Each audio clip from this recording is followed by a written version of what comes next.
The Chronicles of Myrtana Archolos is an open-world action-adventure role-playing game based on the popular Gothic series, which was originally developed by Piranha Bytes in the early 2000s. As a total conversion mod for Gothic 2, created by fans and released near the very end of 2021, Archolos offers a full-length, standalone experience with up to 100 or more hours of content in an all-original map and story, plus tons of new mechanics and upgrades to the existing Gothic formula. It's therefore worth stressing that this isn't just a mod for Gothic 2, but it's an entirely new game altogether, one so extensive and professional in quality that it could easily be confused for an official Gothic game. It is completely free to download and play so long as you have a copy of Gothic 2 Gold Edition on which to run it. The mod was originally written in Polish and features professional Polish voice acting, but includes English subtitles as well as other language options for the interface and subtitles. While you could conceivably play Archolos as your first introduction to the Gothic series, due to it occurring chronologically first and being a mostly separate adventure that requires no prior knowledge of the Gothic series to understand, it's an experience that's probably best enjoyed if you've already played Gothic 1 and 2 so that you can appreciate the extra refinement that it brings to the established formula, in addition to all the small references and Easter eggs that set up future events in the series. The game takes place during a tipping point in the Orc War against humanity, several years before the start of Gothic 1, as the Orcs begin to seize the upper hand and as the war's effects begin to be felt among the common folk in the outer reaches of the kingdom. You play as a young man named Marvin, fleeing from your hometown with your brother Yorn to the island of Archolos in hopes of escaping the war and starting a new life. While trying to integrate yourself with a local farming village, your brother is mysteriously kidnapped, thus instigating the main quest to track him down and learn more about the people responsible. The rest of the game involves exploring a densely structured open-world map where enemies and loot do not scale to your level, completing side quests for various NPCs and communities to gain their trust and earn valuable rewards, and leveling up your character by investing skill points in different categories so you can get better at fighting all the difficult enemies that populate the world. If you're familiar with the early Gothic games, then you'll feel right at home with Archolos, since it's based on the same engine and uses all of the same core mechanics, even reusing a bunch of the exact same audiovisual components. That simple basis does a lot of heavy lifting in terms of achieving that authentic Gothic feel, since it shares more of the same fundamental DNA than every other Piranha Bytes game to have come out since Gothic 1 and 2. However, Archolos does feature a certain je ne sais quoi in its design that extends a little deeper than simply copying those superficial aspects. It really achieves an authentic feel in the tone and atmosphere, the early game difficulty and progression, the world design and exploration, as well as the general quest design and character interactions, with the added benefit of a lot of key improvements to various mechanics that weren't necessarily problems in the original games, but are all the more welcome to see in Archolos. This includes things like new quality of life improvements, new evolution on existing mechanics, all new features and systems, and corrections for certain issues that Piranha Bytes never had the chance to address originally. You could even argue that some things are done even better than the originals, which is facilitated by the developers having 20 years of fan feedback from the original games to incorporate into Archolos. So in a way, it does kind of feel like Gothic 2 Night of the Raven, but better.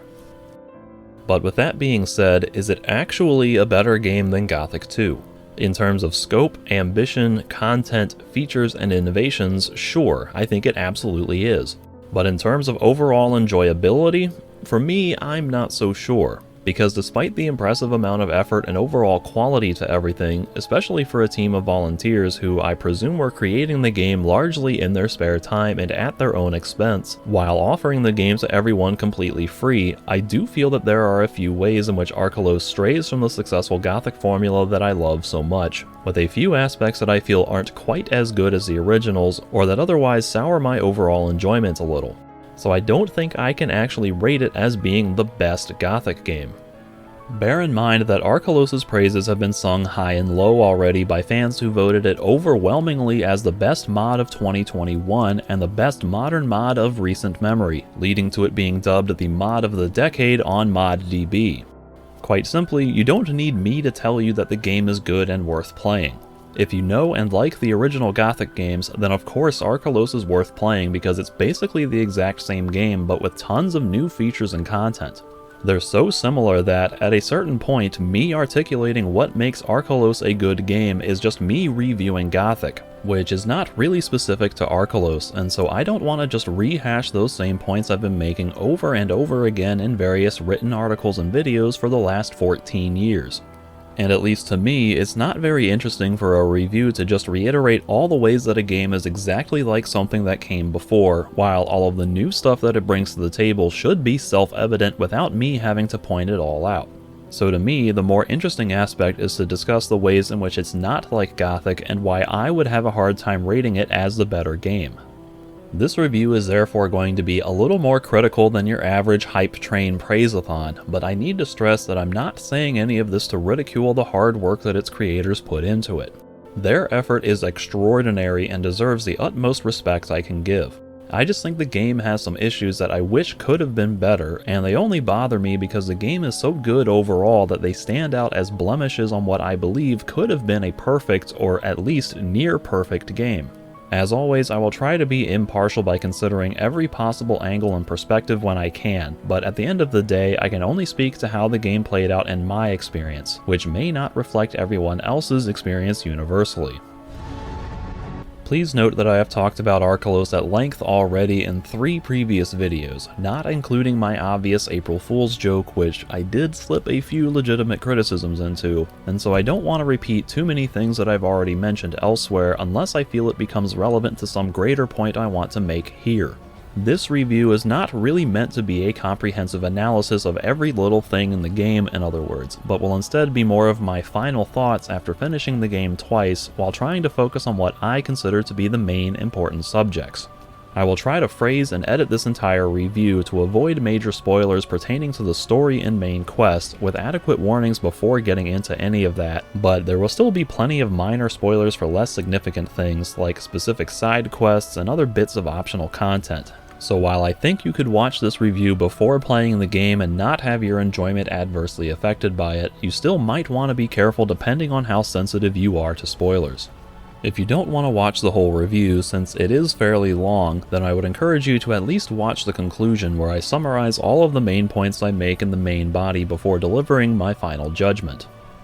As I conclude my intro here, I want to take a moment to ask anyone who's played the Gothic games to mention in the comments which one is your favorite and whether you would consider Archolos as the best Gothic game, so that the comment section can represent the Gothic community as a whole beyond just my own opinions. And if you like what you've seen so far in this video, then perhaps like and subscribe while you're down there as well. It really helps me out and justifies some of the insane amount of work I put into these videos. I also have channel memberships and a Patreon setup where you can show your support more directly, while also getting access to extra bonus content like polls to vote on what games I play next, status updates, first impressions, early access to my reviews before they go public, plus other things as well. I also have super thanks set up for you to leave a one-time tip if you'd prefer to show your support that way. So thanks for your consideration, and now on to the review.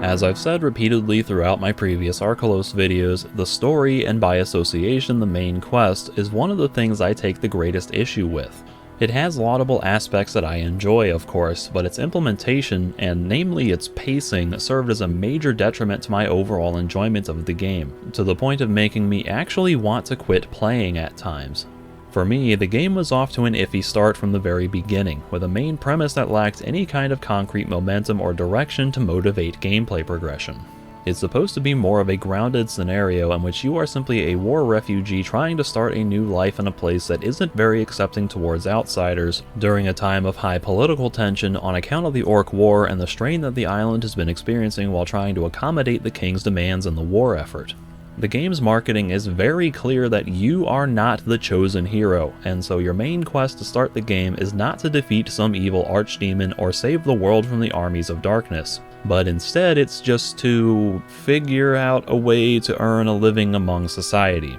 which is kind of a vague, aimless objective with no clear end goal condition, and something that I don't find particularly compelling for the start of a fantasy role-playing game.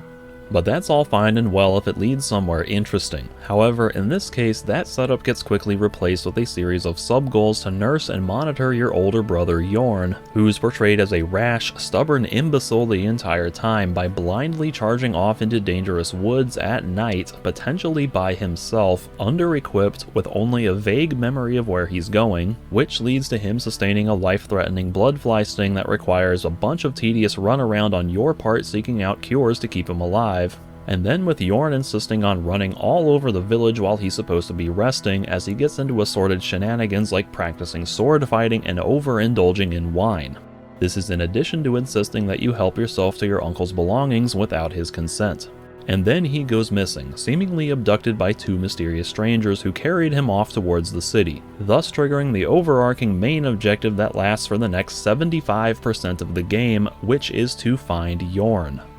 This proved to be a non-motivating factor in me to pursue the main quest in the first place, because I didn't care about finding Yorn at all, since the game portrayed him as an unlikable individual and I didn't enjoy all the time spent essentially babysitting him in Chapter 1. So it wasn't just that I was indifferent towards finding him, but almost actively disinterested in finding him. Plus, you just don't get much time with him in Chapter 1 before he goes missing. It's basically just a few sporadic conversations here and there, which makes it hard to develop any real sense of attachment to him. To me, he was just a guy I barely knew and didn't like at all, which made setting out to find him feel like an obligatory chore. As before, that can still be fine and acceptable if it leads somewhere interesting, but in this case it doesn't go anywhere at all. At least not for a really long time, as the game's pacing gets utterly bogged down in a deliberate effort to waste your time with other seemingly unrelated tasks that take away any sense of progress or momentum towards actually finding Yorn.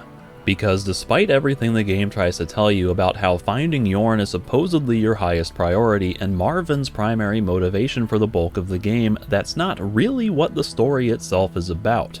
The ultimate point of the story is supposed to be about internal conflict on the island between multiple political factions, which eventually escalates to outright warfare. As such, the story is really more about the island's story than your own, with it really pertaining to a bunch of key characters other than Marvin or Yorn. Searching for Yorn is just the game's pretext to get you interacting with all these different people, with you serving as an unwitting agent in everyone else's agendas along the way while you go from person to person trying to get their assistance finding Yorn, and doing endless favors for other people before they'll supposedly help you. This constitutes the entirety of chapters 2, 3, and 4, with you stuck on a perpetual wild goose chase running in circles supposedly looking for Yorn while the game deliberately strings you along on the flimsy pretense that, well, maybe this person will contribute something of value to Yorn's search after you finish their task, and, well, maybe this seemingly unrelated subplot they're sending you to work on will coincidentally reveal some clue about Yorn's disappearance, so maybe it'll be worthwhile in the end. It's not always clear in the moment where any of these different subplots are supposed to be going, or how anything is supposed to tie in with your search for Yorn, and so every time the game adds another detour in your path towards finding Yorn, it feels like the game is coming to a screeching halt, over and over and over again, before it can ever get itself going properly. Throughout chapters 2, 3, and 4, you're doing a bunch of quests to find a way into the city, then doing a bunch of quests to gain citizenship, then doing a bunch of quests to join a faction, then doing a bunch of quests to resolve your faction's primary interest, none of which leads to any direct progress in actually finding Yorn. And then once you finally get a clue about Yorn, you do a bunch of quests to figure out where a hidden location is and do a bunch of quests to gain entry there, then do a bunch of quests to gain the confidence of that area's leader, then you do a bunch of quests to get access to a guy who is supposedly one of the two people who abducted Yorn, except this trail proves to be a dead end, and then you just go back to town like, well, I guess I'll report back to my faction leader and see if they need anything else done. And then suddenly you're doing a bunch of quests to figure out who tried to assassinate a wealthy businessman in town, and then you're doing a bunch of quests to gain access to another restricted area, and then you're doing a bunch of quests to gain that leader's confidence so you can follow up on another potential clue into Yorn's whereabouts, which coincidentally involves helping that person resolve an unrelated problem of their own, and so on and so on. That's all, of course, in addition to the tons and tons of optional side quests and exploration that you may get involved with along the way.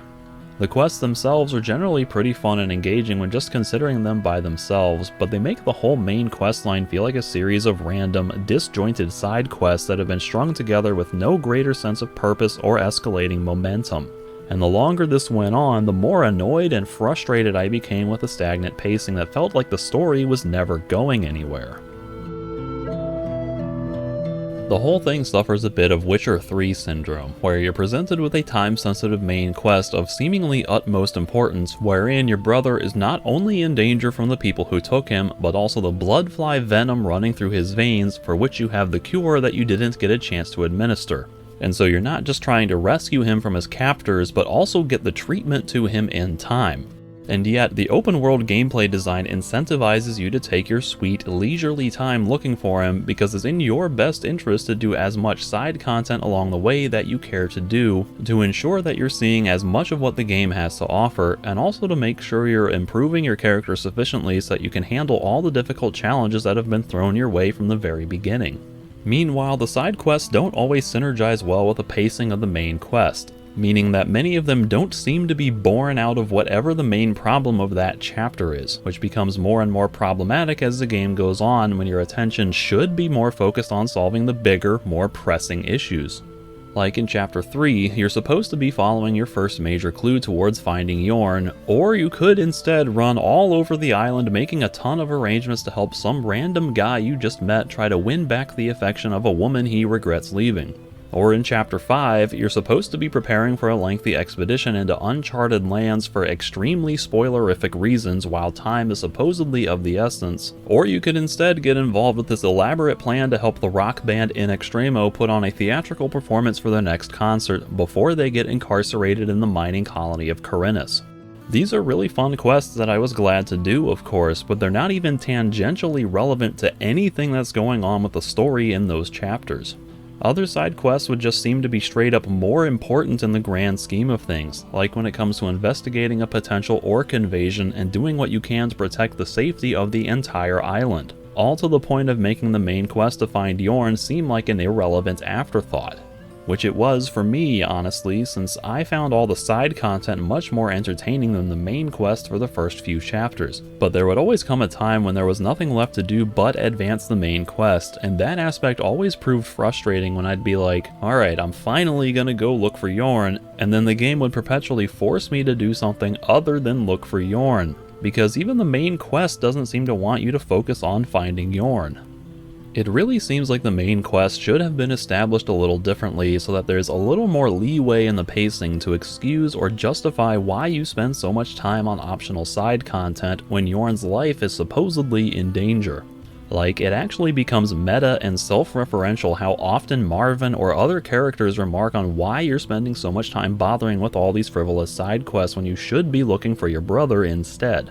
Like, what if you actually got him the cure before he's abducted, so that you don't really know for certain how much danger Yorn is actually in, given that you don't really know anything about who took him or why? And how about if Yorn's disappearance were a little more ambiguous, so that there was some question as to whether he might have gone with the supposed kidnappers willingly? That way it doesn't seem like his life is in immediate danger, but you still have the mystery as to why he vanished so suddenly to motivate your search, without the ticking clock element undermining all the optional side content and vice versa. To the game's credit, there is actually a secret ending if you ignore all possible side content and focus exclusively on the main quest, which is a pretty cool detail that they thought to include something like that. In a way, that does validate the supposed importance of the main quest, because it is actually somewhat time-sensitive, but it's really more of a challenge-run Easter egg than a legitimate ending as far as I'm concerned, since playing in that way requires that you ignore 90% of what the game has to offer, that you challenge yourself to being way lower level than you probably should be, and that you almost completely disregard the whole point of it being an open-world game. To me, that pretty much ruins the whole experience, so I would never care to actually do that myself. So while it's cool that this secret ending exists, I don't think its mere existence completely excuses the self-conflicting balance of the main quest against the optional side content and vice versa, since either way you're forced to ignore some major aspect of the gameplay or story. For most people, I would say the best way to go is to just play the game as normal and experience the canon ending that 99% of players will get, and then just look up the secret ending on YouTube. But regardless, the main quest made me want to quit playing altogether during chapters 3 and 4, when the game seemed to lose all track of the plot with the endless mandatory diversions, some of which feel very much like content padding put in there simply to stretch out the main quest. I mean, for as interesting as some of the events are at the hidden location during Chapter 3, it's almost completely extraneous to the main plot, since you don't learn anything important about Yorn or his abductors that you didn't already deduce, and the people there don't factor into the big conflict in Chapters 5 and 6 when the real story actually kicks off, except for one or maybe two if you do an optional thing. Otherwise, everyone else just kind of stays off to the side minding their own business the whole time. So I feel like you could easily cut that whole subplot out of the game entirely to speed up the pacing, and you wouldn't really lose anything of importance in the story. Sure, you do meet Ivy there briefly at the very end of everything, and she ends up playing a bigger role later on, but there's no reason you had to meet her there first instead of just meeting her in the city 10 minutes later during the next stage of the main quest anyway. The same goes for your hometown friend Cohen, who could have easily just shown up at the city harbor at any other point in the game to tell you his news of the rumors swirling around your homeland about you and Yorn, and there could have been any other opportunity to run into Beckett, the guy who marooned you at the start of the game, somewhere else to get your comeuppance.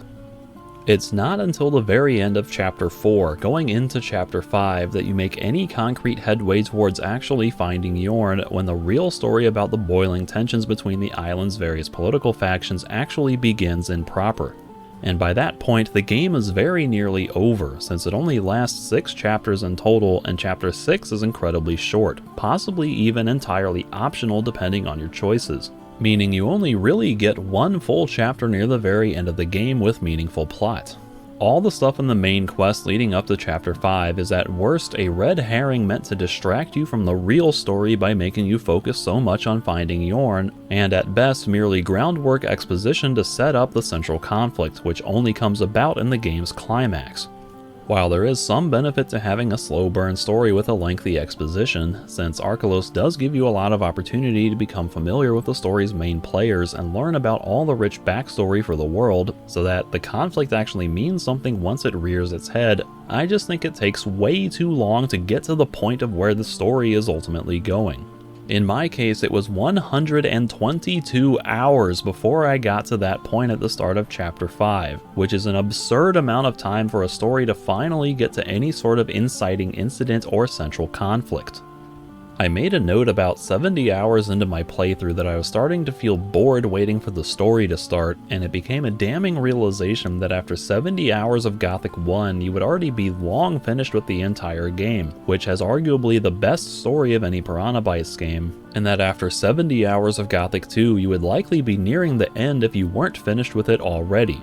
I mean, my most recent Let's Play of Gothic 2 is only 70 hours in its entirety, and that includes the expansion. So in 122 hours of the original games, you can experience 3 entire story arcs between Gothic 1, Gothic 2, and Night of the Raven, each with its own beginning, middle, and end to the story. Whereas 122 hours of Archolos may only get you through the equivalent of the first act of a typical 3-act story. And while some might argue that to be a good thing because of just how much total content is available to experience, that can be a bad thing in my eyes if it's twice as long but paced half as fast, making it feel like it's 4 times slower. The long playtime and slow pacing is not just a fault of the meandering main questline, but is due to a variety of other factors as well. For starters, there seems to be a lot more content in this game just in general as compared to the originals, which leads to a lot more time that can be spent exploring a larger, denser map and completing a greater number of side quests, which is further compounded by a greater amount of newly spawning enemies, not just between chapters, but also during chapters. There's even respawning resources for things like wood, fish, and ore, which might encourage you to spend way more time in this game repetitively clearing the map out because there is literally always more things to do constantly. A lot more time is also spent just running across the map, not just because the larger map size and higher number of quests sending you to more places on the map, but also due to the more disjointed fast travel system with 3 different networks of teleport points that don't connect to each other and that always require you to travel from one starting point to another. So you can't just equip a teleport rune and warp straight to the point nearest to where you want to go. Instead, you have to run to the nearest teleporter circle, then cast a spell to warp to another teleporter circle, then run to a guild runner or sailor and pay them to warp you to another guild runner or sailor, then run to where you ultimately want to be, and then reverse that entire process to get back to the quest giver. While the game does give you more total fast travel points, and it does make them available much earlier in the game, it doesn't completely solve the issue because you will still spend a lot of time in this game just going from point A to point B over and over and over again. It's worth noting that many of the issues I've had with Archolos up until this point in the review weren't problems for me with the original games, which I felt did a better job of hooking me from the beginning and getting to the point of things a lot faster. Gothic 1, you could argue, has a similarly vague premise to start the game about having to find a way to survive as a newcomer in an unwelcoming new land, but the anarchic fantasy prison setting alone was just so fascinating to me that it pulled me into the experience right away. Whereas the island of Archolos presents itself as a much more plain and ordinary sort of world at first. Like, I've done quests in quaint farming villages and explored the countryside in so many fantasy RPGs, including Gothic 2, and that's the primary setting for the first chapter of Archolos. It's a very well realized setting with plenty of high quality content, certainly, but it is a much more standard, familiar type of setting that therefore doesn't spark as much intriguing desire in me to explore. It also helps that Gothic gives you a clear goal with a specific endpoint from the very start, to deliver a letter to the fire mages in the castle. Even if the task itself is fairly arbitrary, since the letter doesn't come back into the story later, the contents of the letter do foreshadow the main plot with the sleeper, and I find that it gives me enough concrete direction to motivate gameplay because I know exactly where I need to go to accomplish my objective and what steps need to be taken to achieve it. And then once you deliver the letter, the story gets going immediately in Chapter 2 when you're sent to investigate the strange ritual that the sect camp is planning. Even though the true nature of the story hasn't been revealed by that point, that's still a very interesting premise to me given the mysterious nature of the sleeper and the fact that this is alleged to be a potential way out of the barrier, which I felt was kind of an implied goal from the beginning. Then of course the map is much smaller and the game is much shorter overall, while focusing heavily on the direct through line of the plot in later chapters, where there's always a direct causal relation of events leading one thing to another. There may not be any new side quests in later chapters, which I've been critical of in the past, but this does help the game's pacing by focusing your attention on what really matters at that point, the main quest and saving the colony, thus making sure that the story is always moving forward at a brisk and engaging pace. Gothic 2 is often criticized for having a much more straightforward plot, where the game comes out from the very beginning telling you, there's dragons, we have to kill them. And while it does bother me from a storytelling perspective, I find that it works out alright from a gameplay perspective because it provides that clear end goal objective that helps to motivate everything along the way, since you have an idea about where everything is building towards and what the stakes are. The Save the World plot may not be very engaging on a personal level, but it's easy to understand why the main quest is important and why it must be done because the outcome is going to affect much more than just yourself or one single family member. Once you get into Chapter 2, that raises the stakes further and makes it personal for me by seeing all the rampant destruction to the Valley of Mines, a place I had grown so accustomed to in the previous game that I felt a greater sense of loss at seeing it destroyed in Gothic 2 than I did at losing Yorn in Chapter 1 of Archolos.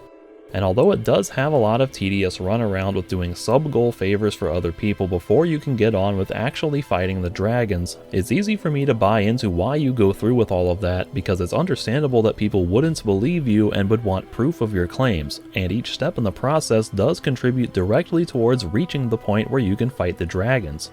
Meanwhile, many or most of the new side quests that get added in later chapters come about as a direct result of some change in the main quest, or else are thematically related to everything that's going on, like how the farmers around Corinna suddenly need help dealing with problems now that there are a bunch of strange robed figures prowling around their lands, or how new conflicts arise in the Valley of Mines between the Paladins and the sudden arrival of the Dragon Hunters.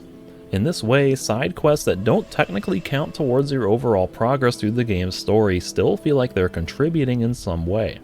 Night of the Raven is a different story, of course, literally, with the way it's artificially injected into the main story of Gothic 2, thus greatly hampering the pacing of that game's main quest. But like I've said before, it doesn't bother me personally because I like its story and all the new introductions it brings to the base game enough that I'm willing to forgive it for those issues. The net effect of this is that I never felt bored or disinterested in the original games when I was playing them for the first time, like I experienced at times in Archolos. Of course, I did ultimately enjoy Archolos' story once something finally happened in the main quest to make things interesting, although I do have some issues with how it all played out, especially with regards to the ending. I can't really get into that without spoiling things, so if you care about that, then you may want to skip ahead in the review. Consider this your official spoiler warning.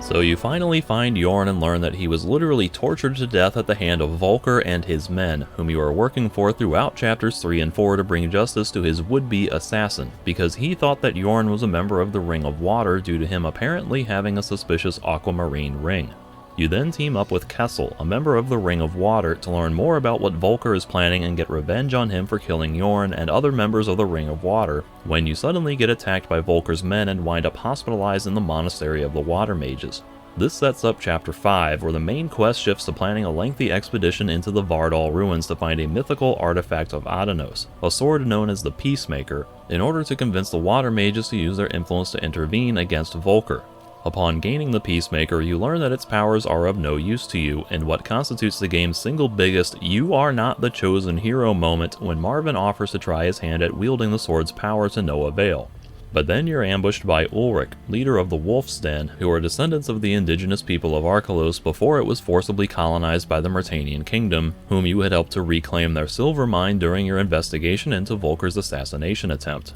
It turns out Ulrich was working with Volker to overthrow the city government and secede from the kingdom, each for their own separate reasons. Volker because he thought the king's obsession with the Orc War would bring ruin to the island, and Ulrich because he wanted to return control of the island to its original, rightful people. This bloodline seemingly gives Ulrich the power to wield the supposed Peacemaker, which it turns out is actually not the sword, but a different artifact altogether.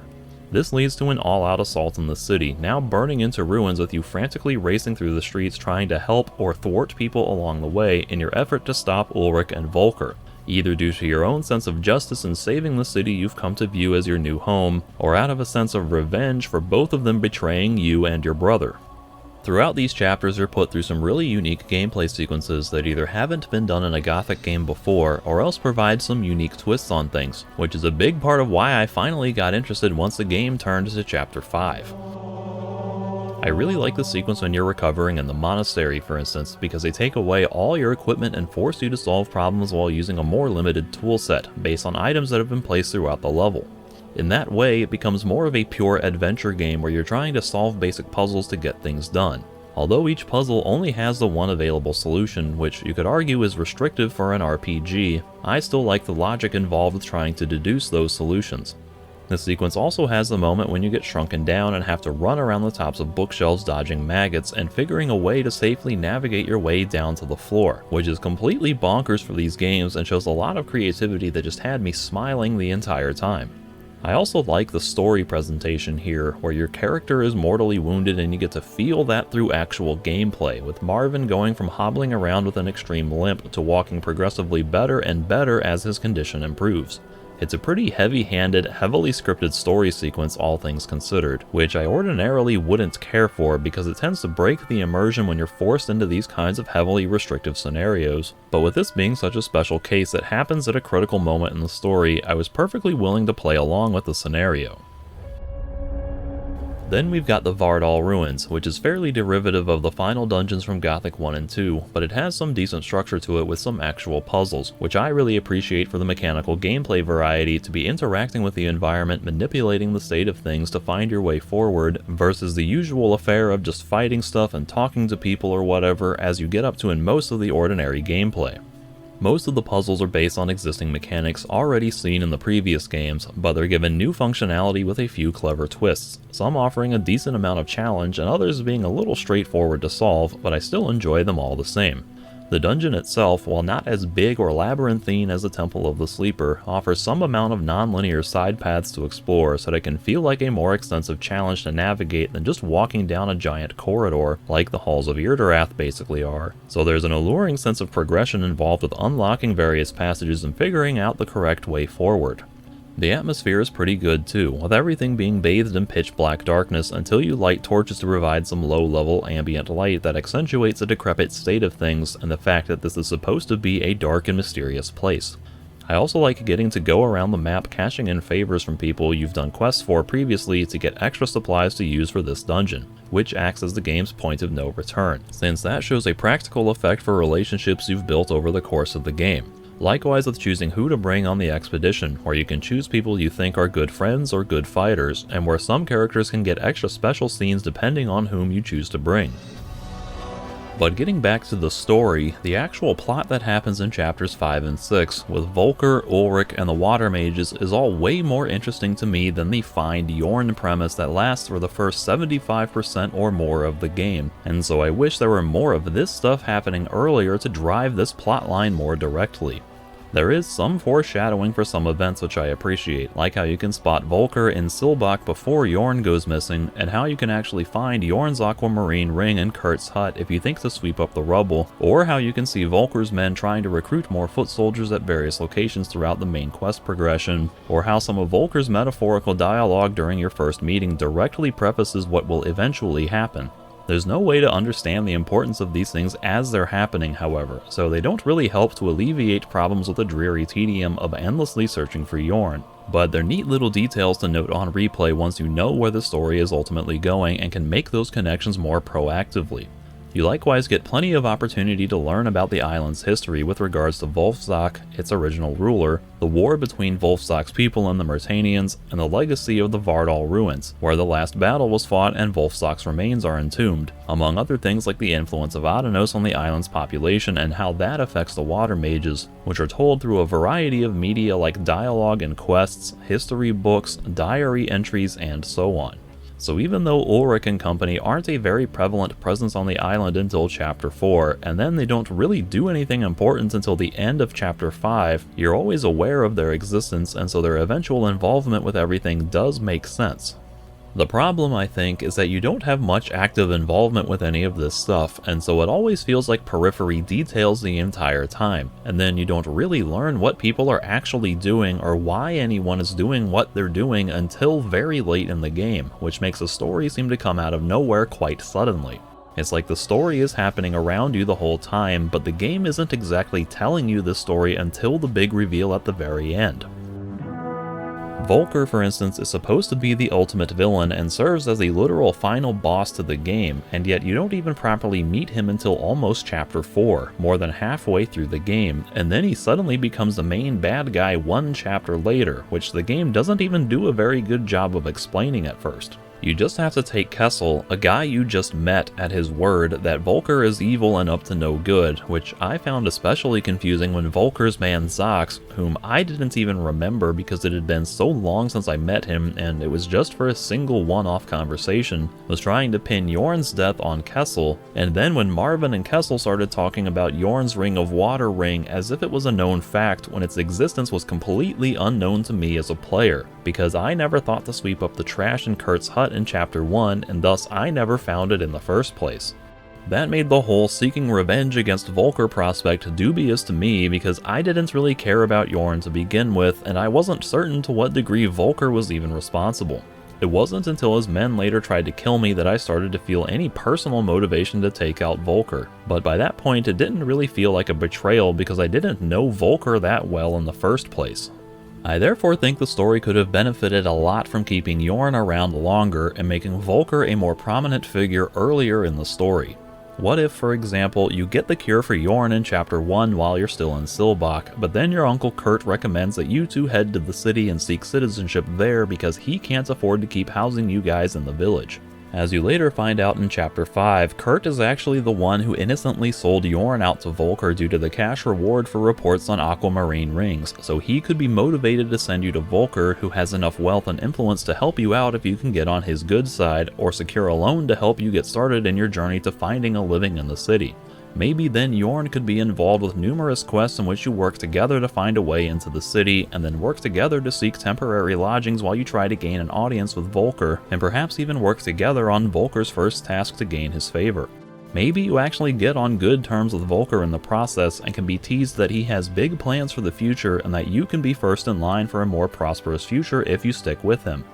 This way you get more time with Yorn to develop some camaraderie and attachment to him so that when he eventually goes missing, you maybe feel a little more motivation to find him, and it also gives you a chance to become endeared to Volker early in the story so that there's more personal motivation for you to help find his assassin, since Volker was so kind and helpful to you earlier, while also making it more believable that he will help you search for Yorn afterward due to that established relationship, and then feeling like more of a betrayal when it turns out he was responsible for Yorn's death and is now out to kill you. As we know from Gothic 1, a story doesn't need to have a primary antagonist from the very beginning to tell a compelling story, but I think in this case it would improve things to at least establish Volker earlier, since you would have more opportunity to see the game planting the seeds of its story so it might be more dramatic when they finally sprout. And then by giving him a more personal relationship with the player, you might have the chance to feel more invested in everything that's happening along the way to the twist reveal that he's secretly been the game's antagonist the whole time.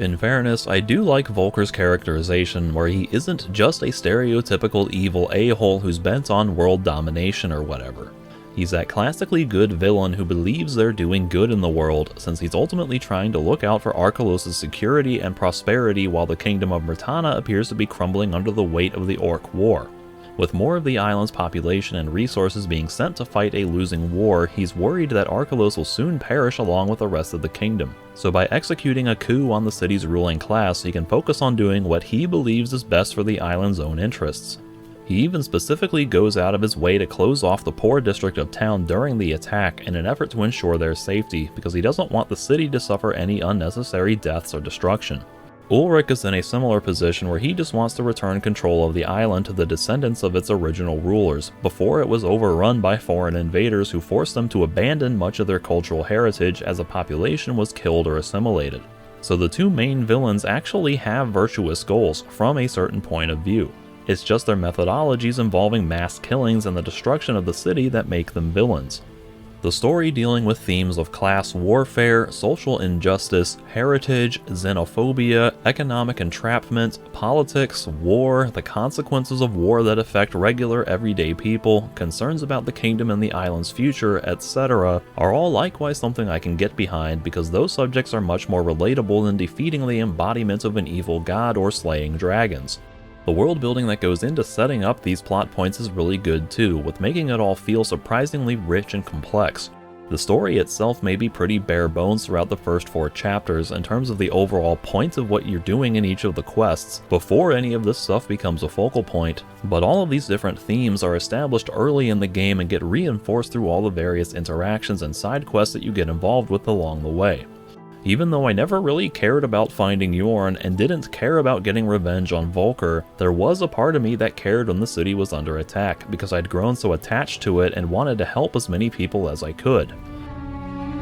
Although that didn't stop me from noping out of the final confrontation altogether in my first playthrough, because I'd frankly gotten sick of everyone else's bickering manipulation and was getting exhausted from such a lengthy playthrough that I just wanted it to be over. I always enjoy it when games give you the choice to opt out of a final boss fight. Quick shout out to Witcher 3 Hearts of Stone for being a really good execution of this concept. And Archolos does a similar thing with additionally opting you out of the entire 6th chapter, which is unfortunately less than ideal even though chapter 6 is pretty short, because there is still a lot of great stuff going on in that final sequence that I really appreciate.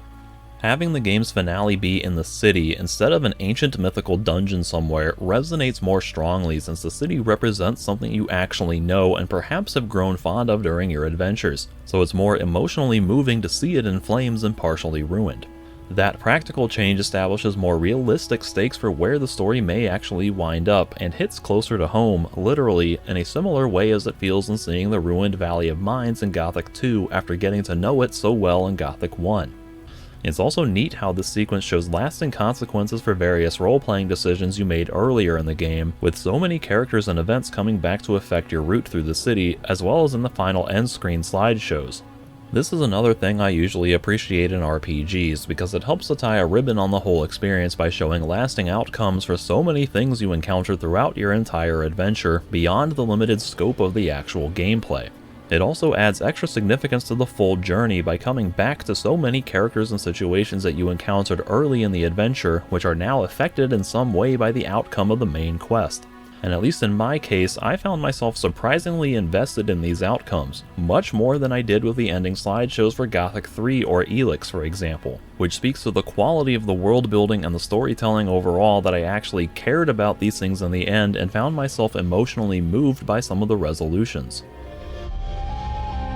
The biggest issue here, of course, has to deal with Marvin's ending, in which you're always forced into a negative outcome, where Marvin gets blamed for all the chaos on the island and gets sentenced to work in the mining colony of Corinus, with him turning out to be Scar from Gothic 1. For starters, it just doesn't make sense to me that he'd be given a really fancy high-quality weapon when being sent to prison. I would buy that if he were being sent there as a guard, but the game is not clear that this is the case, since it only describes his sentence as exile to the Valley of Mines, and then we see him sitting with his hands bound behind his back like he's going there as a criminal to be a miner, so I don't know. That's where it feels like the game is trying too hard to make a connection somewhere that didn't need to be made. If not for the scar on his face and him having that particular sword, there would be no reason to think that Marvin would be Scar. So why tack on such superficial qualities to a character that really deserved to be something more than just the Scar? A completely pointless character who isn't really enhanced by having this backstory revealed.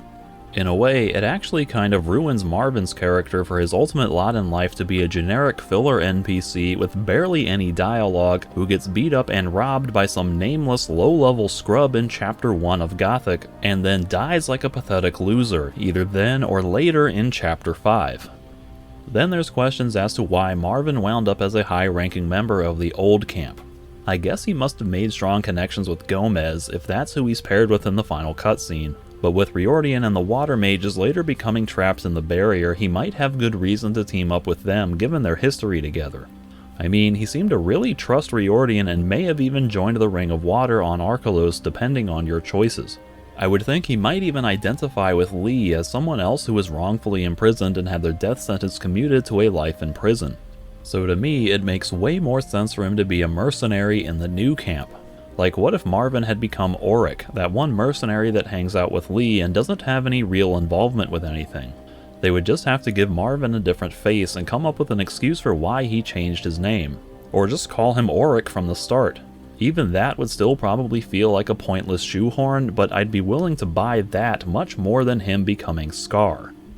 To be fair, I could see how the events on Archolos might turn Marvin into someone like Scar. Consider that Marvin spends the bulk of the main quest being exploited by other people who won't lift a finger to help him, which leads to his brother's death and then being sent to prison despite all of his good intentions and best efforts to save the city. And who knows what else happened in the interim between arriving in the colony and becoming an ore baron. So it makes sense that he might be frustrated and disillusioned enough to embrace the role of an exploitative villain after all of that.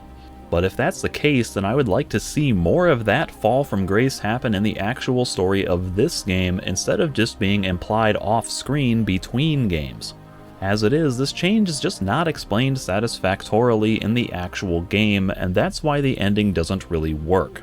After all, you can play Marvin as a good character the whole time, right up until the very end, by always doing the right thing and picking the thoughtful and reflective dialogue options, in which case it might be hard to really envision how that character change would actually happen. In fact, it's fairly easy to experience the disconnect between the player's actions and the story that the designers are trying to tell, suggesting that the two weren't balanced as well as they could have been. I, for one, felt constantly baffled by all the times other characters would chastise me for rushing ahead in my search for Yorn and acting emotionally, when I as a player showed no indication of any of that, even going so far as to do the exact opposite through my in-game choices. That's fine when playing as a defined character, I suppose, if Marvin is supposed to be separate from the player, but they don't go all the way with this and instead strike a weird middle ground where he kind of has an established backstory and some degree of independent personality, but not really enough to inform the character or your role-playing decisions. So while he does have a given name and a somewhat dark past that gets brought up in vague ways on occasion, he's still ultimately a malleable character whom you get to shape into your own perception of that character as the game goes on.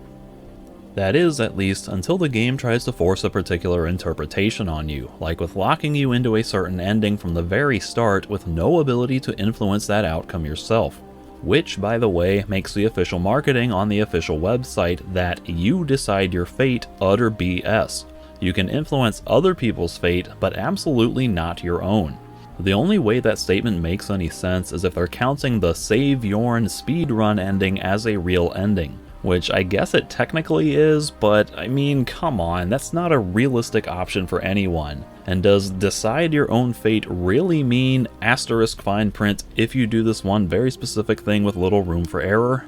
Otherwise, even the ending where you skip the final battle plays out largely the same. You even somehow manage to take Volker's sword even though you never had any opportunity to, and it doesn't matter if you kill Volker or spare him either. You always end up imprisoned at the end. While I would normally appreciate a darker ending like this, where things don't work out alright for the protagonist, again, shout out to Witcher 3, where the bad ending is my personal favorite of that game, in this case it just doesn't feel properly earned. It's awfully contrived, for instance, that literally every single person with authority who could have spoken up in your defense was dead, busy, elsewhere, disgraced, inconveniently claiming political neutrality, or just otherwise decided they weren't going to intervene. And would people really be looking for a scapegoat when the two main baddies have already been killed or put to justice? The whole thing feels incredibly forced, and I just don't buy that this had to be the only possible outcome for Marvin. I mean, the ending slideshows have branching outcomes for all kinds of different characters, locations, and events, so why couldn't there be branching endings for Marvin, where you get a good, bad, or neutral outcome that could reflect your cumulative role-playing choices? It could even be as simple as, the good ending is letting Volker live and putting him to justice, where Marvin is exonerated and gets to keep living on the island in relative peace. The bad ending is killing Volker and being sent to prison for murder, which is totally understandable given the king's decree about every criminal being sent to Khorinis, no matter the crime. And the neutral ending is skipping the final confrontation altogether, which leads to Marvin leaving the island of his own accord and never having to confront the aftermath himself. If we have to have just the one ending, then I would think the character and the story would be better served to just say that Marvin became jaded with life on Archolos after all the trauma he experienced there and quietly disappeared, never to be seen or heard from again. That feels appropriate for the character and leaves his future open to interpretation so that it can work with your own individual playstyle and headcanon better. The vibe I get is that this isn't even meant to be Marvin's story in the first place, with all the emphasis that you're not the chosen hero and ultimately just being a pawn used to play other characters' games. So taking the focus away from Marvin at the end would drive that point home even more clearly, that the story is not really what becomes of you and your character, but instead your role in influencing other people's lives as a catalyst for change, with Archolos itself almost being the real main character of this story. At least, that's how I choose to interpret things, and part of why all the ending stuff with Marvin doesn't work so well for me.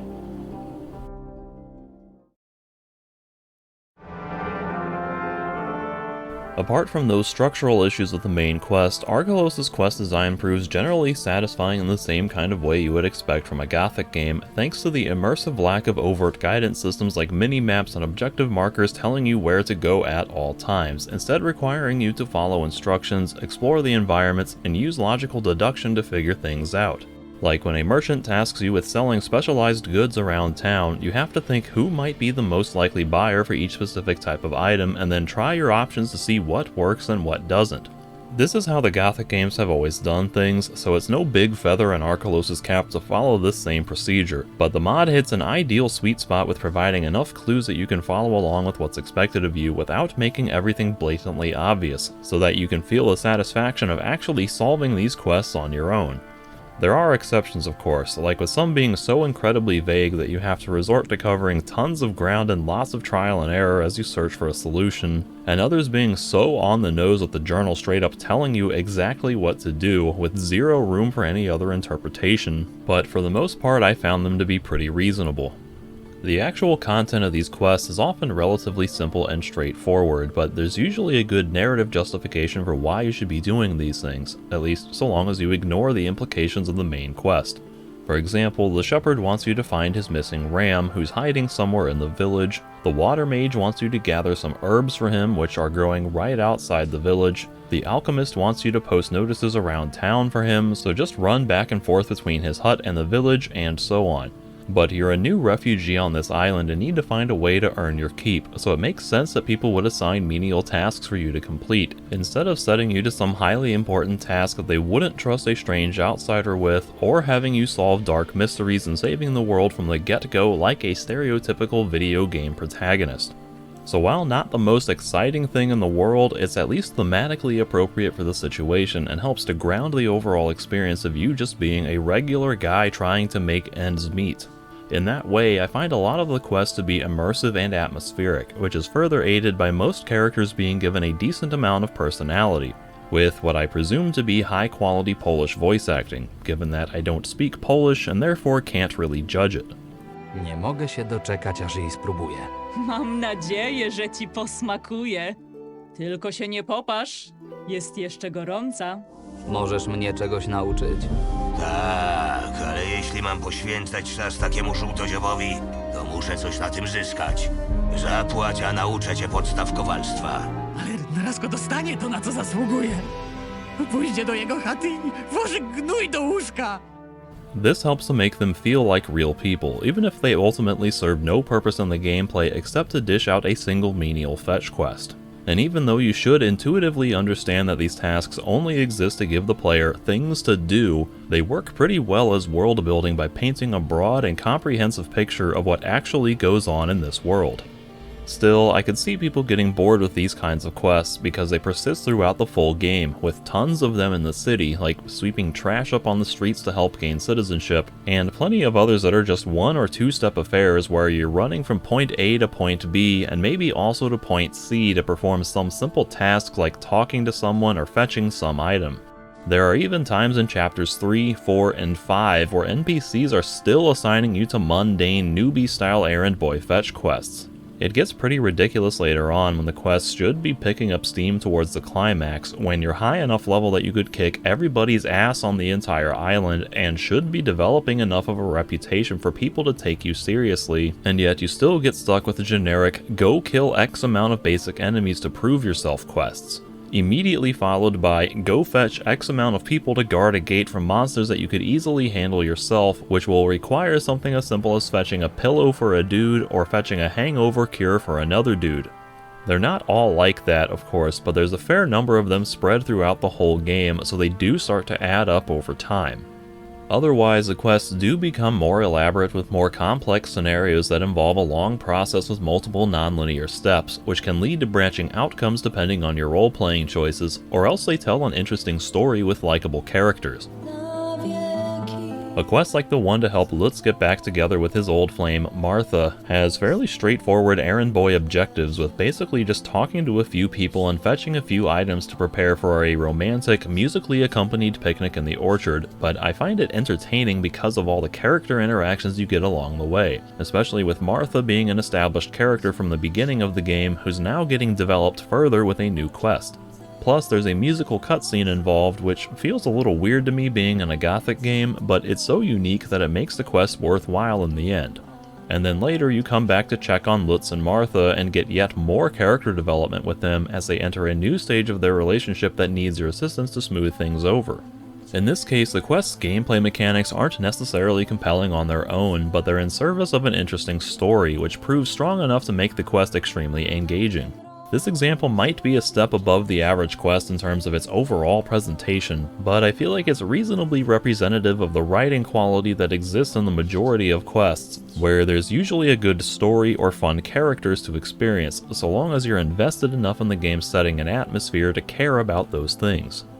Other quests have more complicated mechanics, like the one in the Merchant Guild's gold mine, which tasks you with going undercover as a digger in a scenario that feels highly reminiscent of the mines in Gothic 1 and Night of the Raven, to investigate production issues and prevent a possible workers' revolt. There are a whole bunch of different things going on in this quest, between unlocking access to different areas of the mine and convincing different people on opposing sides to tell you things while you try to figure out what's really happening here, which can lead to completely different outcomes, one of which being that you never discover the true story. There would seem to be a number of different variables influencing the outcome, like what order you do things in, how many people on each side you help, whether you do certain things at all, and so on. That is, so long as you don't permanently lock yourself into the supposed bad ending by inadvertently doing something inappropriate on your first time into the mines before this quest is ever active, as would appear to be the case in my experience.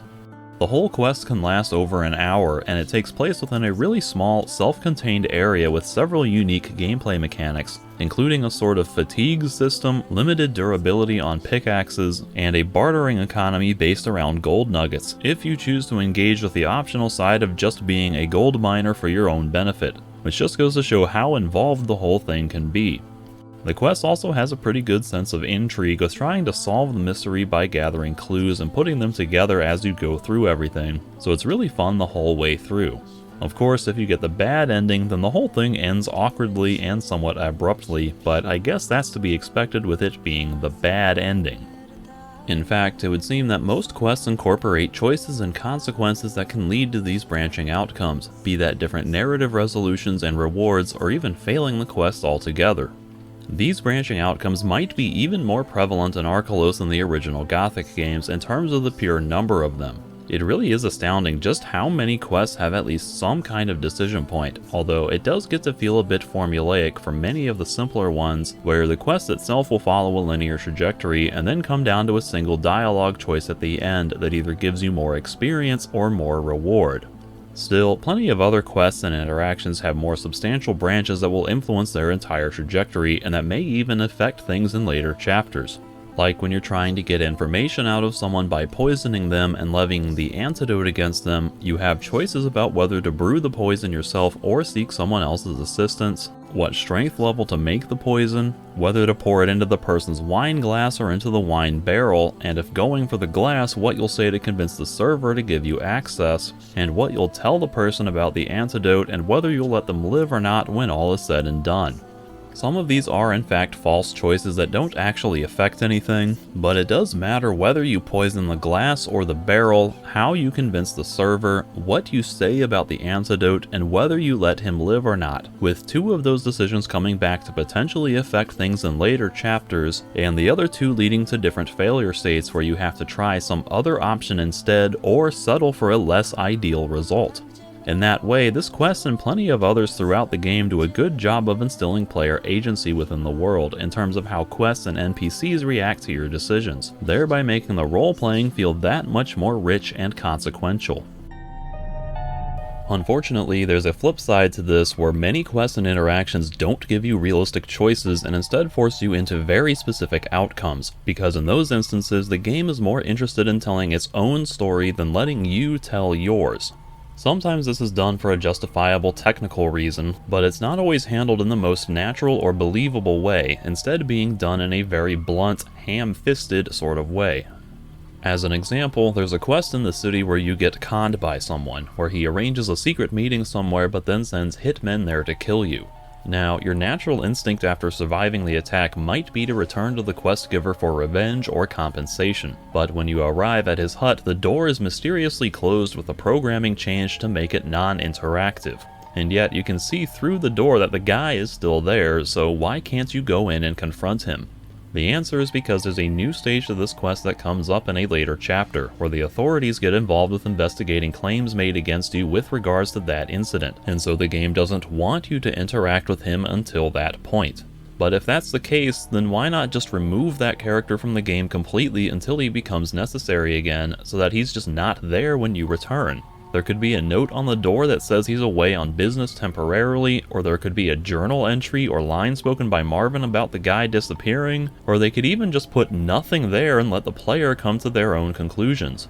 Instead, they opted to break the rules of normal gameplay by artificially preventing you from interacting with the door. This is where I start getting into one of my major criticisms about Archolos, and it's how often things like this serve to undermine the game's immersion and the player's sense of freedom or agency in the gameplay, which are things I consider to be core design principles of the original Gothic games. Whether it was intentional or not, seemingly every single thing about the originals was made to be as immersive as possible, even down to the controls and user interface. And while a computer game can't realistically predict every action a player might take to program appropriate responses to every possible action, the originals did an above-average job in anticipating different approaches that players might take to solve a problem and allowing for them to happen. There are still weird edge case scenarios that people are discovering to this day where the game acknowledges you doing things drastically out of order or in utterly unconventional ways.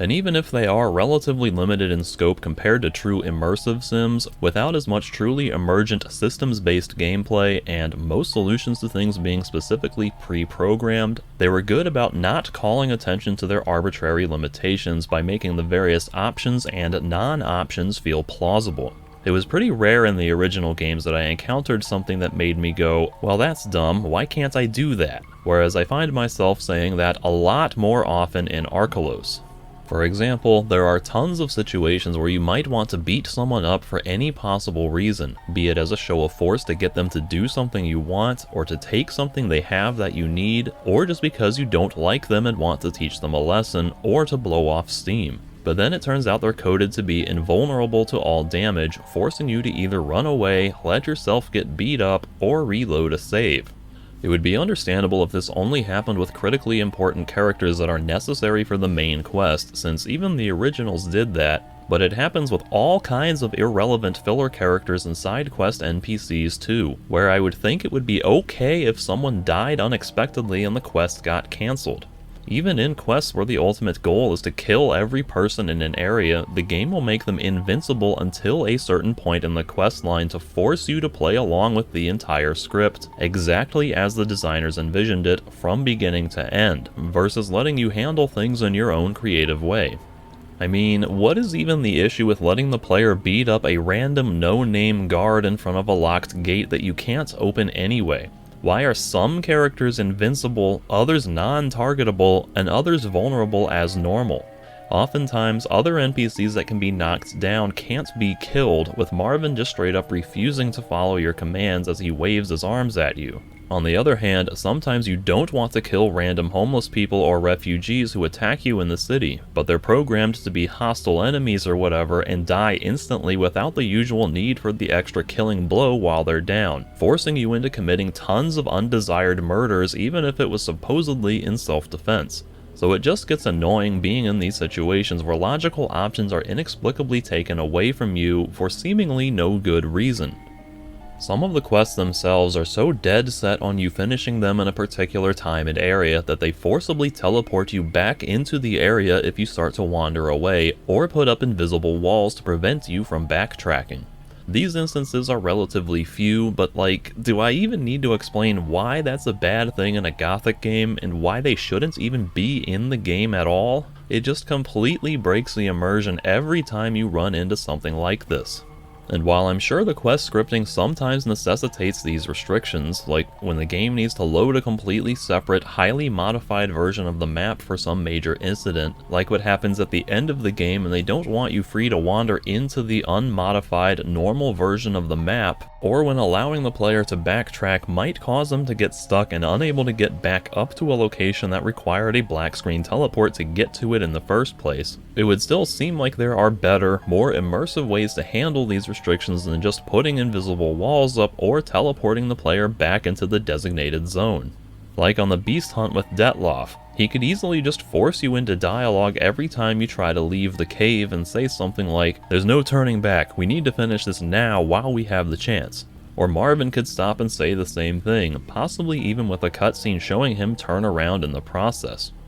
I could speculate on any number of reasons for why they chose to just put an invisible wall in, like maybe they didn't realize they needed to do this until it was too late and they couldn't get the voice actors back to record those lines, or maybe they just didn't feel like it was worth the extra effort, in which case, this being a free mod made by volunteers, I completely understand. But no matter the reason, it still results in a situation that is definitively worse than it would have been ideally, and which seemingly could have been avoided with better foresight.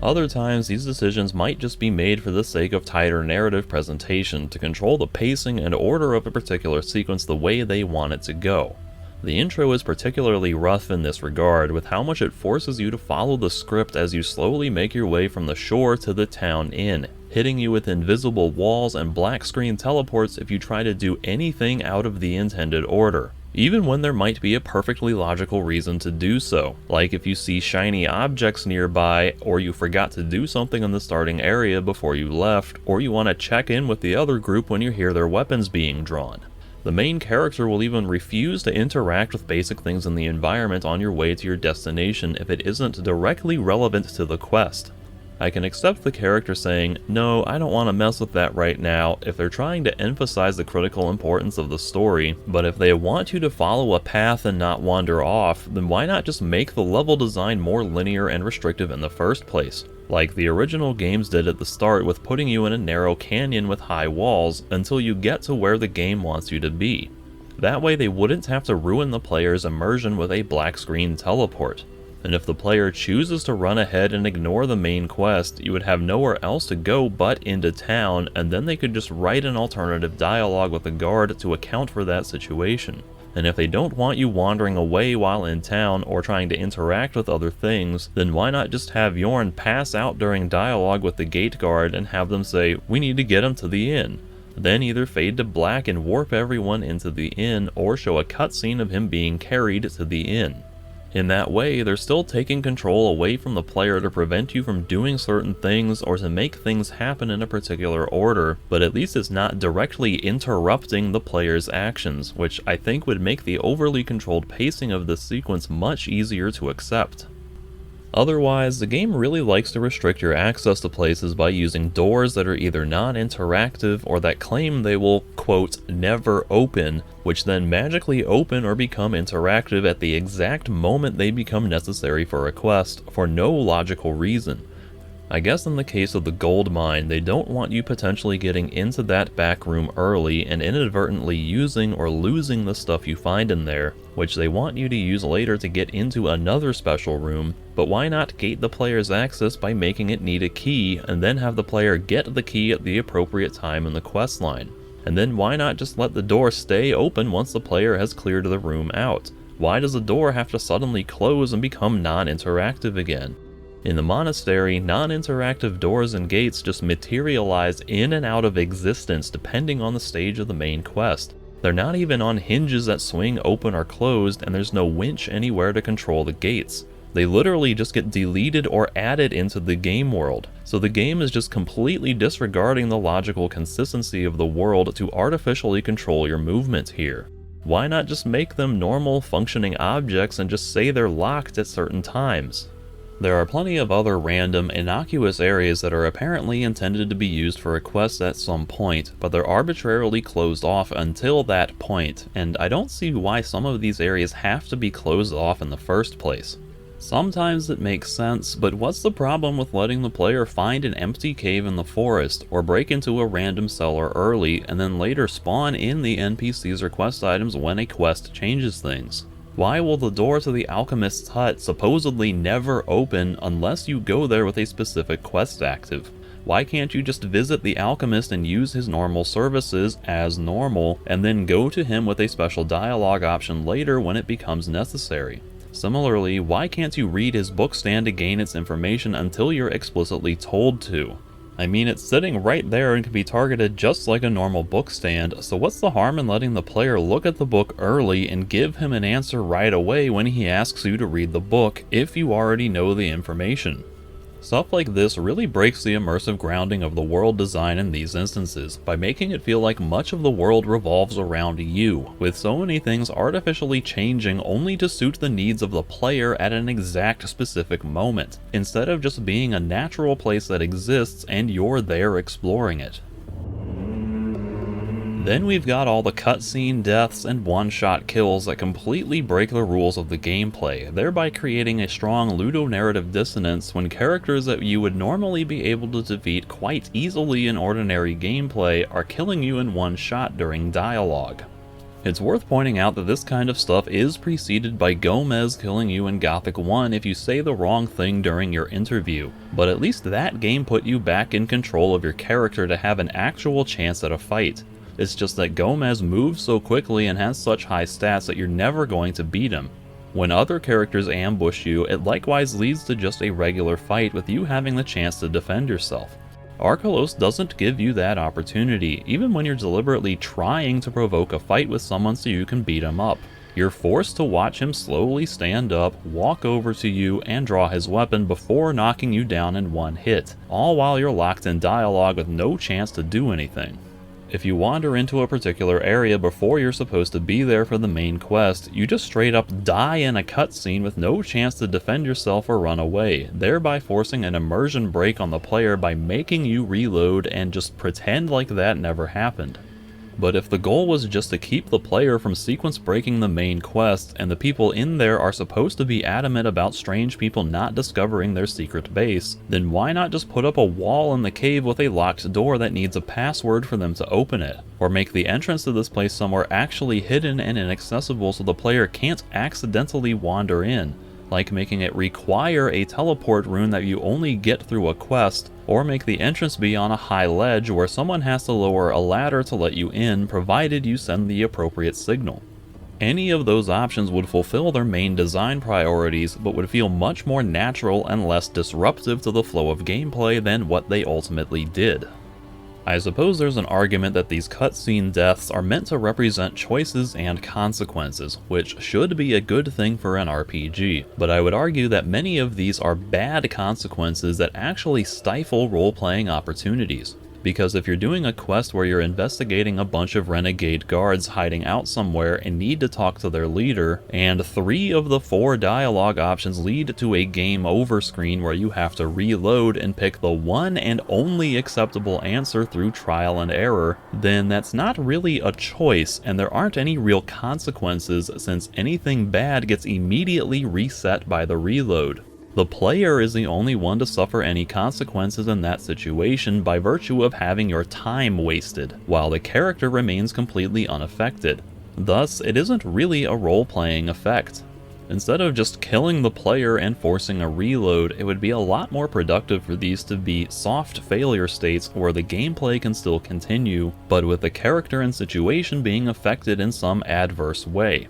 Like if they make you pay a bunch of money to get in, or make you promise something that upsets your faction leader which would affect your reputation and your ultimate reward, or if your choice would somehow lead to a harder scenario once inside. Then it becomes your choice if you want to reload to avoid the consequences, or if you want to continue and live with the consequences of your choice. I think of it like playing a tabletop RPG with a live game master, whose main responsibility is to steer players towards a certain direction while still giving them agency to control what happens. A good GM incorporates improvisational elements of yes and or no but when players do things they don't expect or maybe even don't want them to do, so that the player's actions and decisions are still valid. It's not a very enjoyable experience playing an RPG where the GM is constantly telling you, no, don't do that, for whatever their reason may be. And that's effectively what Archolos does in these sorts of instances where they take options away from you and force you into following their script. Be that implementing cutscene deaths, or making NPCs invincible, or teleporting you back to somewhere, or putting invisible walls up, or making doors suddenly non-interactive, or whatever else. Obviously, a computer RPG cannot have the same infinite breadth of possibility as a live GM, because a programmed game can only allow for whatever possibilities the designers thought of in advance and chose to incorporate. But a good computer RPG should try to account for as many of those options as possible or provide plausible reasons for why certain options might be restricted, in an effort to better simulate a live GM allowing for player agency within the world. With Archolos, I get the feeling like part of it was designed more from the perspective of a storyteller who wanted to tell stories in a video game medium, as opposed to a game master who wanted to facilitate an interactive role-playing experience. In that way, it sometimes feels a bit like a Witcher game that's been done up in a Gothic skin, which might be a great combination for some people who love both of those things, but it's really not what I want out of a Gothic game and doesn't feel wholly appropriate to the Gothic experience as far as I'm concerned. The original Gothic games are of course not perfect at achieving true role-playing simulation either, and they're of course limited in their total scope compared to even some other computer RPGs out there. But I always felt like those games were good at reflecting my particular proclivities as a player and allowing me to do the things that I felt were most natural in a given situation and not forcing me into weird situations that I didn't want to do. And to be fair to Archolos, these types of instances that I'm being so critical of are but a minority of the total experience, perhaps even a very small minority. But they feel so fundamentally against the principles that I value so much in the original games that their mere presence bothers me, and there are enough of them that I can't just dismiss them and ignore them. I understand if people want to disregard this criticism of mine as mere nitpicking, but things like immersion and player agency are extremely important to me, and so I take these issues seriously. By the same token, I don't want to blow things out of proportion because these are absolutely not game-breaking issues in the grand scheme of things, and there's enough good role-playing and high-quality content all around that you could easily say the good far outweighs the bad. But it's just one major reason why I have a hard time considering Archolos to be a universal improvement over the originals, because in some ways like this, I do think they took a step backward. One area where I feel Archolos really excels, even compared to the originals, is the world design and world building. The Gothic games have always had fleshed out, believable worlds, but Archolos takes it to a whole new level with a greater degree of backstory that explains so much more about how most every facet of the world came to be. There are all kinds of details in books and conversations that exposit what the culture was like on the island with its original people, what happened when the Myrtanian colonizers arrived, how major structures like the monastery bridge and Vardal fortress were ruined, how the island's economy operates, why the city was constructed the way it is, and so on, which you can learn as you explore the island and talk to people and experience all the game's content. You certainly don't need to know any of this to understand the world just fine, but there's an entire extra layer of storytelling going on here that makes Archolos a richer world to explore because of how much deeper it all goes with learning all this backstory to better contextualize the how and why of everything you're seeing and interacting with. You can argue that a good deal of this is telling instead of showing, by relying so heavily on just reading text and having other characters telling you stories, but even without that, I think you get a pretty good sense of the island's history through the architecture and geography, so even if you don't necessarily know all the context, you still feel the practical effects of everything regardless. The city itself, for instance, is a sprawling and convoluted design that's awfully difficult to navigate at first, but it makes sense in a realistic sort of way in terms of how the different regions are structured and why certain areas are in the places they are. Like with the chapel being built on a high ledge overlooking what is now just the harbor district, but at one point was probably the main and only section of the city. Or how the demands of a developing society necessitated specific districts like a service arcade, residential areas, a city hall, and so on, which all had to expand off existing areas or else be repurposed from older areas as those needs arose. I get the sense that if this city had been conceived in its entirety from the very beginning, the layout would have been a lot more straightforward and easy to navigate, and indeed that might have been the typical goal for a typical video game design, to do everything possible to benefit the player's ease of play. But in this case, the design winds up feeling much more natural and organic, as if it were made by the actual historical architects of this world over a long period of time, who were working within the natural confines of the terrain itself, instead of omniscient video game level designers making everything all at once to serve only one limited perspective. The rest of the world has a strong sense of liveliness to it, thanks in part to a higher degree of dynamic events in Archolos. The big change here is a newfound inclusion of random events that can occur in all different places of the island, where little things just happen spontaneously in your presence to indicate that there is constantly more stuff going on in the world besides just the player character and your own ordeals. These are almost always just a simple one-off encounter with an NPC where they say something to you and then run off, or they offer some kind of dialogue choice or option to take them up on something they're offering. But some do actually have recurring developments where the same character can keep coming back with escalating situations. There are supposedly around 200 such events, which is an impressive number in and of itself, but it's equally impressive just how varied they are, since each one feels totally distinct, when it would have been easy to just copy-paste a bunch of similar situations while replacing a single variable here or there. A lot of these encounters are straight up fun and amusing too, or else break the fourth wall by going slightly meta, while others help to flesh out the world building with small little stories from the perspective of the mundane and ordinary people going about their daily lives. So there's a wide range of tones and subjects represented herein, making them pretty enjoyable all around. This is actually one of my favorite additions Archolos brings to the Gothic formula, because the original games could start to feel a little stagnant when you would clear an area of all quests and monsters, and then have nothing else to see or do in that area for the rest of that chapter. But Archolos keeps injecting small moments of excitement in the ordinary gameplay with these fresh and unexpected events occurring in places that you've seemingly already cleared. Sometimes even spawning new enemies on roads between locations within a single chapter outside of a specific quest, or showing delayed outcomes for various side quests where something new occurs in the world long after you've finished the quest, so that there's always something worthwhile to discover or experience in familiar areas. A few notable subplots expand on this concept with introducing dynamic new changes to the world as you progress through chapters, in a similar way that Gothic 2 would change situations on each primary map when you returned there, thereby introducing new types of enemies, new NPCs, and new side quests related to these changes. This time, however, a good portion of the changes are presented more as internal world building than external changes brought about through the main quest. Like how there's a constantly brewing rumor about a mysterious beast terrorizing the outskirts of the local farming village, which adds new dialogue and events as more people go missing and the locals become increasingly concerned about this beast. It's a completely optional side quest that has nothing to do with anything you do on the island as a player. And in fact, it's not even a quest at all until Chapter 4, but the game does a good job of building the mystery with progressive events so that you have new developments to witness when returning to Silbach in later chapters. Likewise, the impact of the Orc War is depicted through things changing in the background of the city and later the rest of the island as well. You start to see more and more refugees appearing on the island to actually represent the higher number of people fleeing to Archolos as other regions in the kingdom fall. First with the line to the city registrar to gain citizenship extending farther and farther, then with more refugees just hanging around the streets and showing up on farmlands further into the island interior, and eventually the city guard having to set up stations to try to control and assist the sudden influx of new people.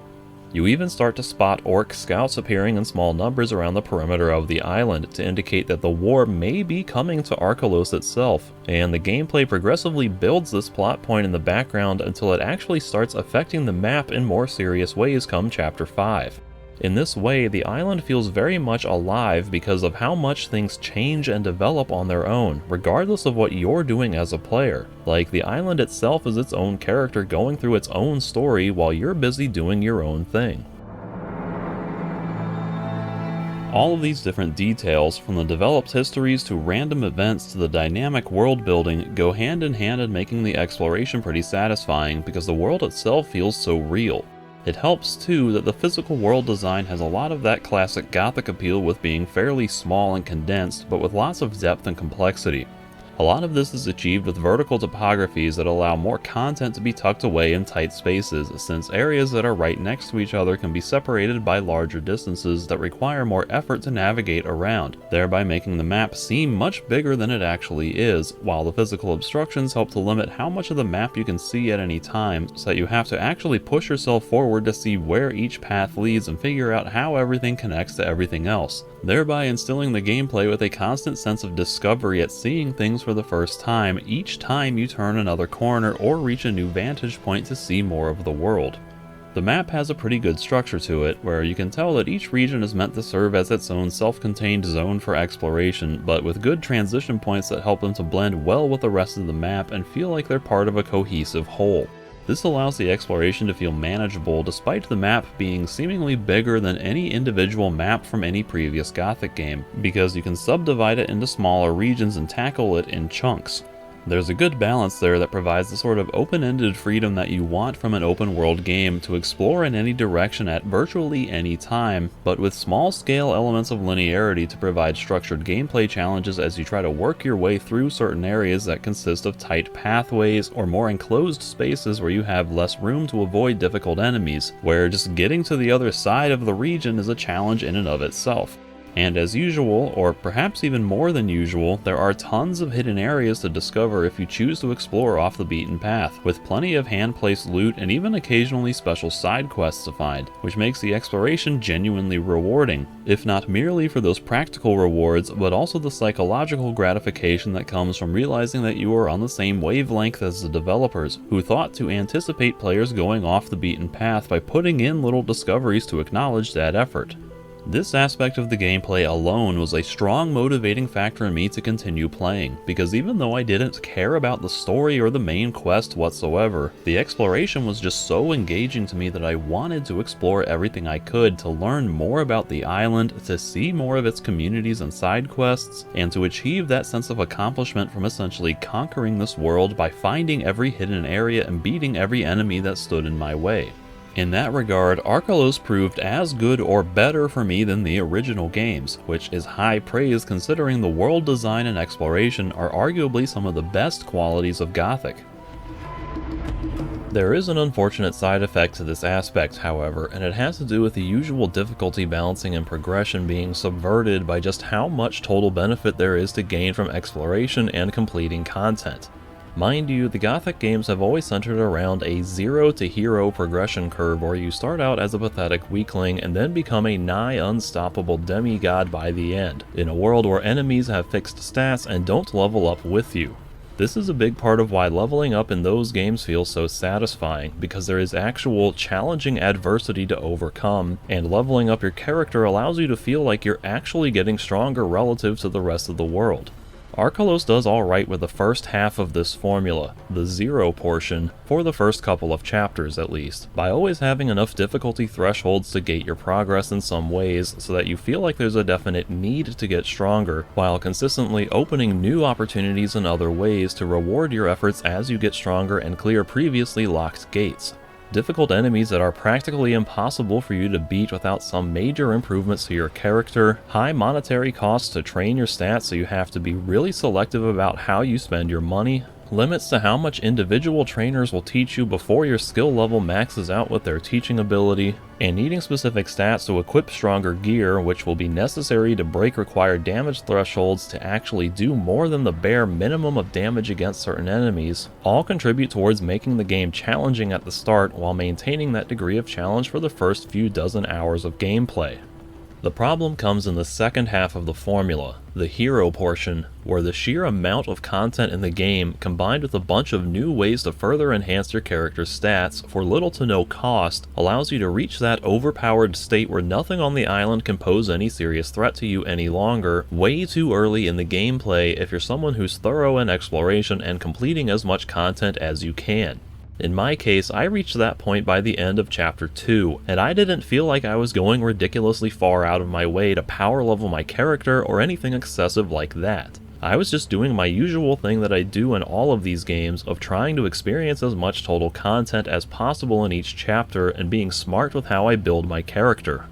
And so, from the start of Chapter 3 onward, the whole game felt incredibly easy since I was curb stomping everything in sight while most enemies could barely hurt me. The only ones that ever posed any moderate amount of challenge were mini-bosses like the various wanted poster enemies and some of the literal boss battles, but even some of them proved to be complete pushovers too. Even the final boss could barely hurt me while I stood there fumbling through my inventory looking for buffs to apply to make the fight even easier.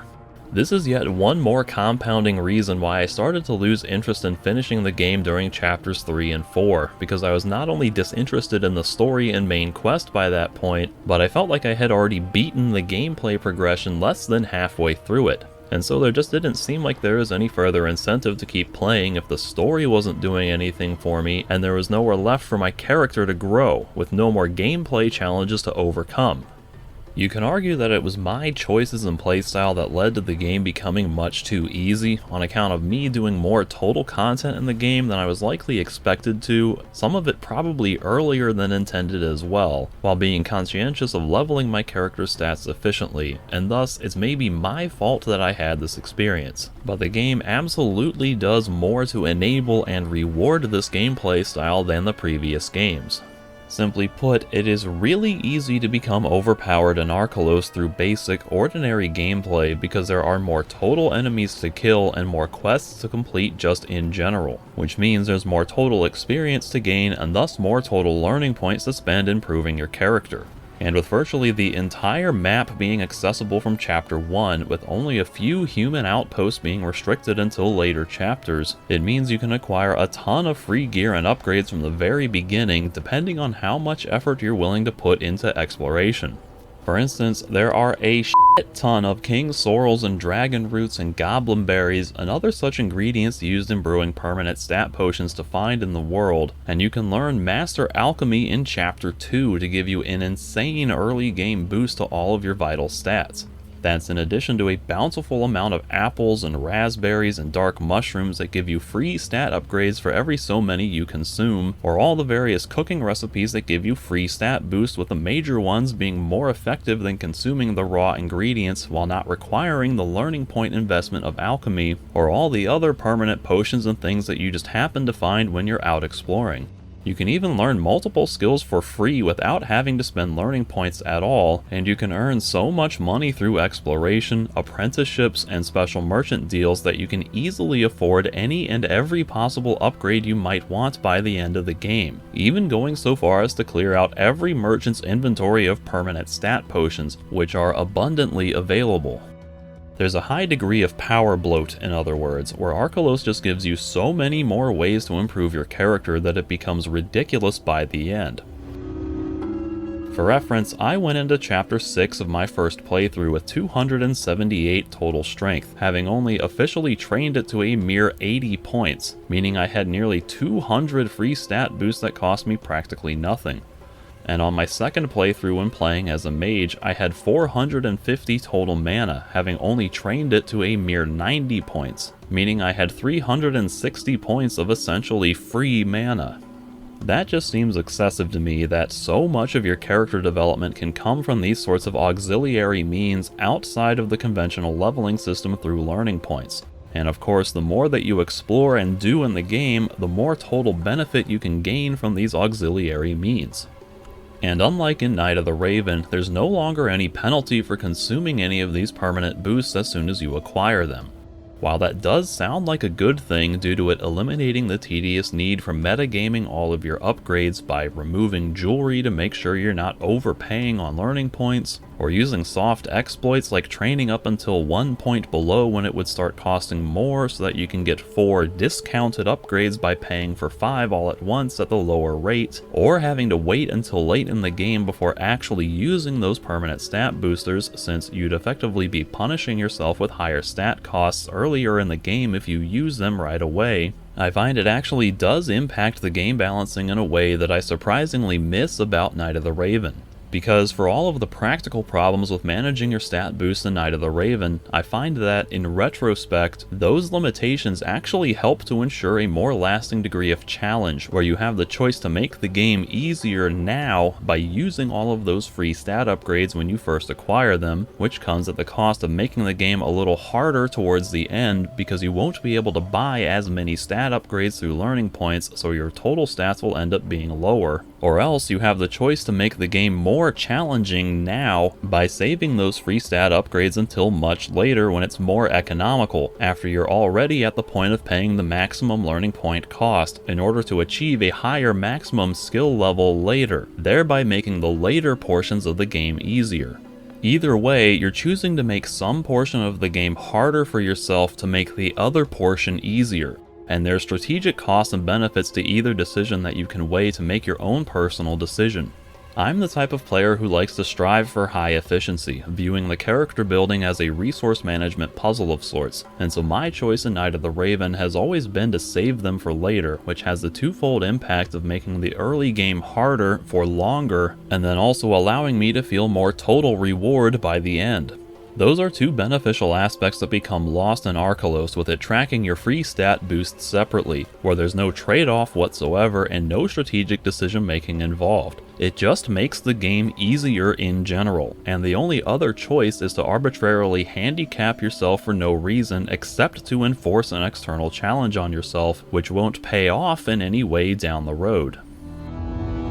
The original games, or at least Gothic 2, seem to have much tighter control on how much power you could achieve in each chapter to better tailor the difficulty progression to expected ranges, while also making it take more deliberate and conscientious effort to get ahead of those difficulty curves. In other words, they did a better job of tying your character progression to chapter progression, which helps to synergize the gameplay with the main quest a little better. In those games, you don't get adequate armor to do a lot of extensive fighting until you join a faction, whereas Archolos gives you ample opportunity to buy pretty decent sets and even upgrade them long before joining a faction.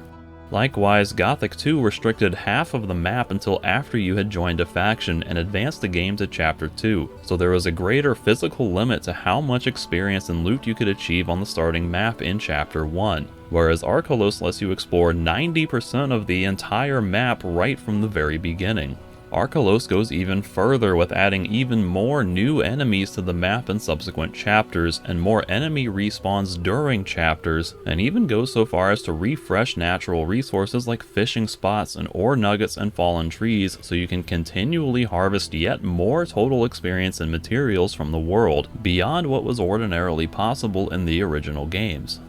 And mind you, I didn't exactly go out of my way in Archolos trying to power level my character or min-max every aspect of my development. There was definitely a lot more that I could have done both early and late to further improve my character that I didn't bother with because it's not really a natural part of my playstyle and not something that's explicitly interesting to me. I ended the game around level 58, and according to at least one thread on Steam, most people tend to finish around that level too, the average of 44 reports being around level 56. Various endgame stat posts that I can find end up being around that same level too, although many people report finishing the game with a much higher level and much higher stats than even I did. So I don't think I'm any sort of extreme outlier in this regard. It felt like me becoming overpowered too early in the game was just a natural byproduct of how I play all these games being significantly amplified by Archolos' excessive power bloat. I imagine if you're someone who's not an avid explorer or thorough completionist, who only explores part of the world and doesn't do every quest you can find, and who just kind of moseys around to wherever the game tells you to go, when the game tells you to go there, while being somewhat carefree in your character build with learning a bit of everything instead of specializing in one field, then the difficulty curve might provide a more balanced experience. It certainly seemed that way when I replayed as a mage while deliberately ignoring most side quests beyond Chapter 2 and disregarding a lot of extra exploration. Although it's hard to say for sure how much of that is due to the game balance sort of relying on you just experiencing less total content to stay within its intended ranges better, or how much of that is due to the mage playstyle being a little more difficult in general until you learn higher circles of magic, which are in fact restricted until chapters 4 and 5. Mage styles aren't really my preference, however, and I'm not the type of person who can knowingly choose not to explore major chunks of the world or not do optional side quests that I come across, and so for me on my first playthrough, I just found Archolos to be far less enjoyable when it came to the gameplay challenge and difficulty progression. And if Archolos really is intended to be played in a more casual sort of way than I approached it, then that's surprising to me, because I would figure that the vast majority of people playing a mod for a 20-year-old game would be super fans of the originals, who would already know all the common strategies to make the game easier and would be on board with a more challenging gameplay experience. After all, Night of the Raven rebalanced Gothic 2 to make it more challenging specifically because the core audience for Gothic wanted the game to be harder than it was. At the very least, I feel like I've always been the target demographic and core audience for the Gothic games as they were coming out, and with Archolos, it feels like it wasn't really designed with players like me in mind, and that's not what I would have expected. Now, to be fair, you can absolutely break the difficulty curve in Gothic 1 and 2 if you know what you're doing, so it's not like the game becoming too easy is something wholly unique to Archolos. After all, it wasn't until Night of the Raven that Piranha Bytes really cracked down on the difficulty to provide a more consistent challenge for players that would last the entire game, and that's where my personal sweet spot of preference lies, where I find the challenge in that game to be pretty satisfying the whole way through. Otherwise, Gothic 1 is notoriously easy to break with how simple its leveling system is and how easy it is to acquire the best gear in the game, in Chapter 1 no less. And Gothic 2, while being a little bit harder to exploit, still allows you to grind your way to a high level pretty early in the game with things like transformation scrolls and other such special tricks. However, that wasn't my experience playing either of those games for the first time, or even Night of the Raven when it came to the US a few years later, where I didn't exactly know how things worked or what I was doing, but still followed the same common advice to explore everywhere and do as many quests as possible before joining a faction, and still didn't reach a point when I felt like I was starting to become overpowered until later on, like in chapters 4 or 5. Which I feel is a much more appropriate point to start reaching the peak of your power. Certainly, it's more ideal than getting there at the end of Chapter 2, which in Archolos kind of feels like Chapter 1 because the actual Chapter 1 can be incredibly short and limited in scope. And at least with Gothic 2, the chapters provide enough sizable difficulty jumps, with having to avoid orcs in Chapter 2, fighting magic seekers in Chapter 3, then fighting orcs, lizardmen, and dragons in Chapter 4, and then seeing a higher number of these enemy types invade Corinus in Chapter 5, that it does feel like the game is staying ahead of you in your character progression to maintain some degree of challenge through at least the first 2/3 of the game. Archolos kind of attempts to do something similar by replacing weaker enemies with tougher variants as chapters progress, like how in certain wooded areas you might start with fighting hungry wolves, and then later wolves, and then black wolves, and eventually wargs. Or hungry lurkers might get replaced with regular lurkers and then sea lurkers, or swamp sharks might become sea sharks, or harpies might become black harpies, or field raiders might become forest raiders, or goblins might become goblin warriors. While I appreciate the intention behind doing this, the way it's handled in this case feels very artificial to me, like it's bordering on just straight up level scaling enemies to the player's level. It's not actually level scaling because these are technically different enemies and they spawn based on the chapter, not the player level as far as I'm aware, but they serve the same practical purpose in taking basic enemies and just making them arbitrarily stronger later in the game to coincide with the player also getting stronger.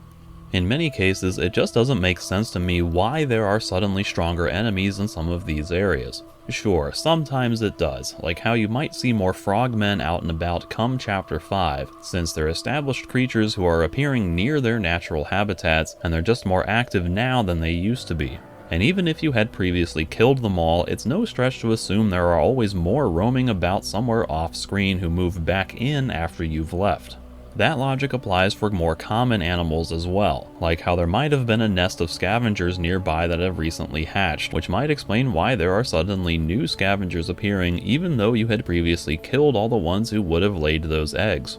Likewise, you can buy into seeing more orcs appearing around the perimeter of the island in later chapters because it coincides with a major storyline regarding the Orc War. Same for the bounty hunters who appear in Chapter 5. It makes sense because it's following a major development in the main quest where the situation changes to justify the presence of these new enemies.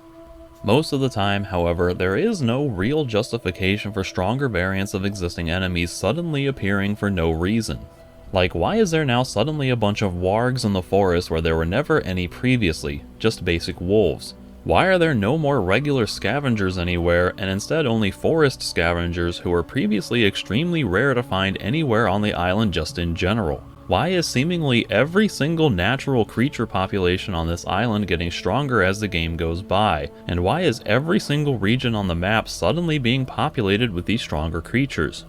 This is a minor point to be sure, but I don't remember the original games handling the difficulty progression quite so brazenly with these types of new enemy placements that aren't fully justified by the world building, and so it kind of breaks my immersion to see it happen so prevalently in Archolos. Like, it's clearly a gameplay decision overriding common sense and logic. Maybe it's necessary to fill in all the gaps of the character progression system that they worked out, but it just doesn't seem like a natural solution to that problem, and so I wish they would have stuck to simply spawning more of the basic creatures in and finding some other way to justify introducing tougher enemies when appropriate. That might even help with limiting some of the excessive power bloat too, by giving you less experience from clearing out the map so that you maybe don't end up being quite so overleveled. The final point I want to bring up as to why I don't like Archolos as much as the original games is that it doesn't feel as unique as they did, by virtue of being somewhat derivative. Obviously that's going to be the case to a certain degree with it being a mod, given that all of its mechanical systems and a lot of its assets will be taken directly from the original source material. However, I feel like there are numerous creative decisions where they elected to simply copy the previous games instead of doing something new and original.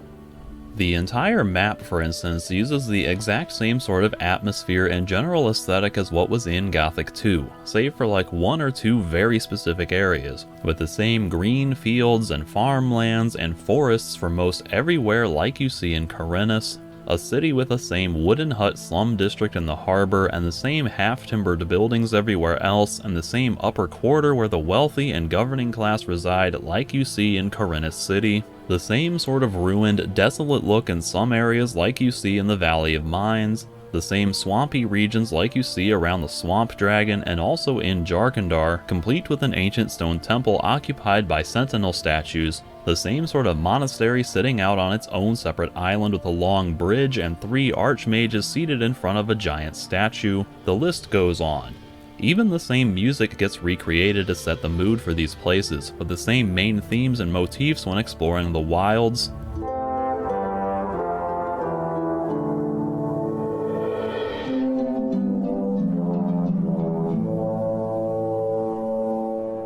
The same melody playing in the harbor district.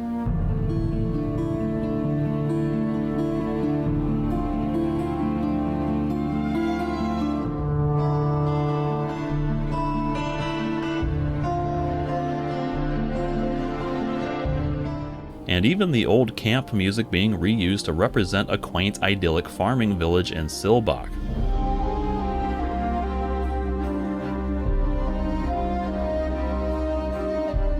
That one really bothers me in particular because I associate that music so specifically with the old camp that it feels awkward and out of place to hear it in some other location. It was fun the first time I heard it just to recognize a familiar song in a new context, but the more I thought about it, the more it started to clash tonally in my mind. The same goes for the old monastery music from Gothic 2 being reused in Archolos, where I associate that music very specifically with the fire mages of Innos. To me, it's not just generic monastery music that you can sub into any monastery, and so it feels weird to hear that same music being used to represent the water mages of Adanos in their monastery.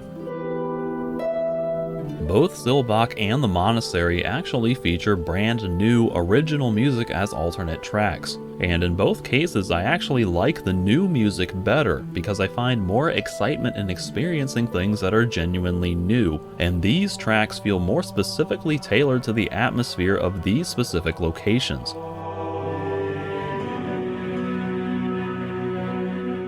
The water mages themselves, by the way, now also feel weirdly derivative of the fire mages by virtue of having the same type of monastery structure and now their own similar types of shrines that you can pray at. They even run around casting fireballs at everything instead of using Circle of Water spells. So like, why couldn't the water mages have had a more unique interpretation applied to them instead of just copying what Gothic 2 already did with the fire mages? Many of the major gameplay scenarios follow pretty much the same structure as before too, like do menial labor around a small farm to start the game, then find a way into town, then find a way to become a citizen, then find a way to join a faction, then find a way to gain an apprenticeship, then find a way into the upper quarter, and so on and so on. I mean, even a major main quest in Chapter 4 has you doing essentially the same thing you did in Gothic 1 when you had to explore a mine shaft that was infested with crawlers before fighting the Queen, and needing to recruit a group of guys to defend the gate before the guard would open it to let you in. And then a major main quest in Chapter 5 has you doing essentially the same thing you did in Gothic 2 when you had to perform a bunch of extensive preparations, assembling a crew and gathering supplies before setting out on the point of no return to face the final dungeon. A major main quest in Chapter 3 has you performing a criminal investigation to acquit someone who's been wrongfully accused in a similar type of situation like you do in Chapter 3 of Gothic 2, and another major main quest has you ingratiating yourself with a group of bandits hiding in the swamp similar to what you do in Night of the Raven. There's even pirates there too, which was likewise introduced previously in Night of the Raven. There's a sizable quest where you go into a different mine to work as a digger in a situation that feels thematically and tonally similar to the general vibes of Gothic 1. The Chronicles quest from Gothic 1 gets essentially redone with its own new hidden locations to find, and even the core premise of the main quest to find Yorn is highly reminiscent of the initial quest in Night of the Raven to find missing people around Corinus. You can draw an even more direct comparison to the main quest of The Witcher 3, where you likewise spend the bulk of the first several chapters on a wild goose chase looking for a beloved family member while getting wrapped up in largely irrelevant subplots. It may not be a Gothic game, but it's such a monumental presence within this genre that those similarities count towards the shared experience from which Archolos intentionally or unintentionally draws. And with the Witcher games taking a lot of influence from the Gothic games, it's a sort of full circle moment where the comparison feels valid.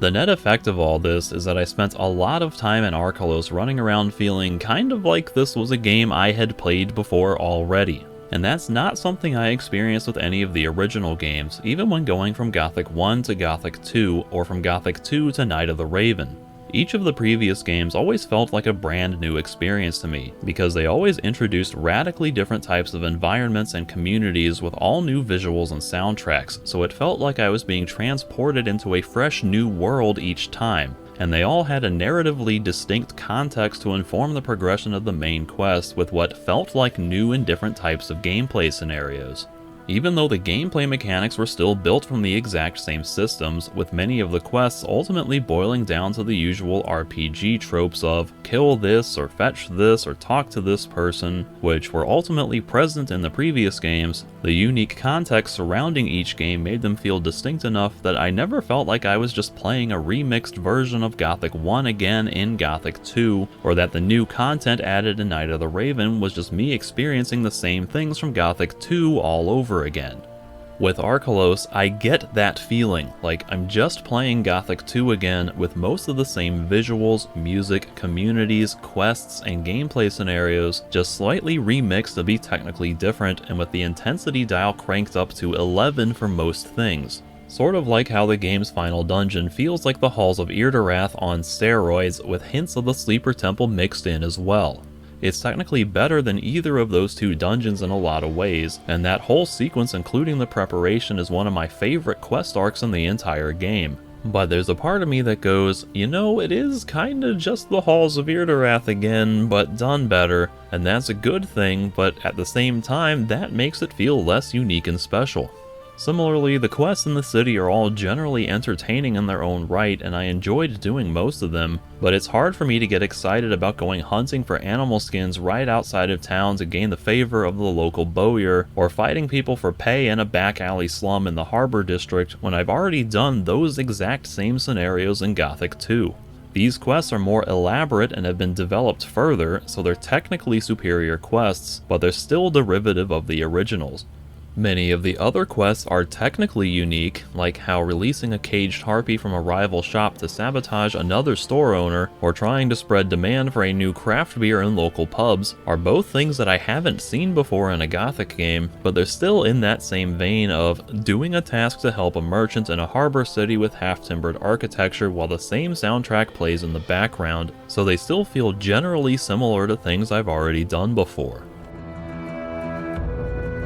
I mean, even just the simple fact that Archolos looks and feels so much like Khorinis is a big part of why the whole game feels so similar overall. Granted, it makes thematic sense to be that way if you consider the world building where Archolos is not that far away from Khorinis, so it would probably have a similar enough geography and ecosystem, and the fact that it was also colonized by Myrtana means it would likely have similar architecture in the city. But those are creative decisions where I feel there's room to put a more unique spin on things. Like, it could have easily just been a different sort of environment altogether. Like, what if it had a more tropical look to it? Or what if the volcano were emphasized with more rocky terrain and ash? What if Archolos had been farther south so we could see a slightly more sandy desert aesthetic? And what if the Myrtanian invasion happened more recently after the city had been fully built by the indigenous population so that it could have more of its own unique architecture with just a sprinkling of Myrtanian half-timber construction in some of the newer districts? This is where being a mod makes it understandable to just have the island look like Khorinis, because I imagine it's a lot of work to create an entirely new sort of environment, which might mean building all new models for structures, retexturing a bunch of different creatures, and modeling new plants and texturing new terrains for everything, whereas just basing it off the existing assets means you can drop in a lot of pre-made stuff to save a ton of work. These are volunteers making this game for free after all, so I'm not shaming anyone for not going that extra mile to create all new everything from the ground up. But regardless, the end result is all the same, with Archolos feeling a bit too samey to what came before, and that deflates some of my excitement and enjoyment a little bit.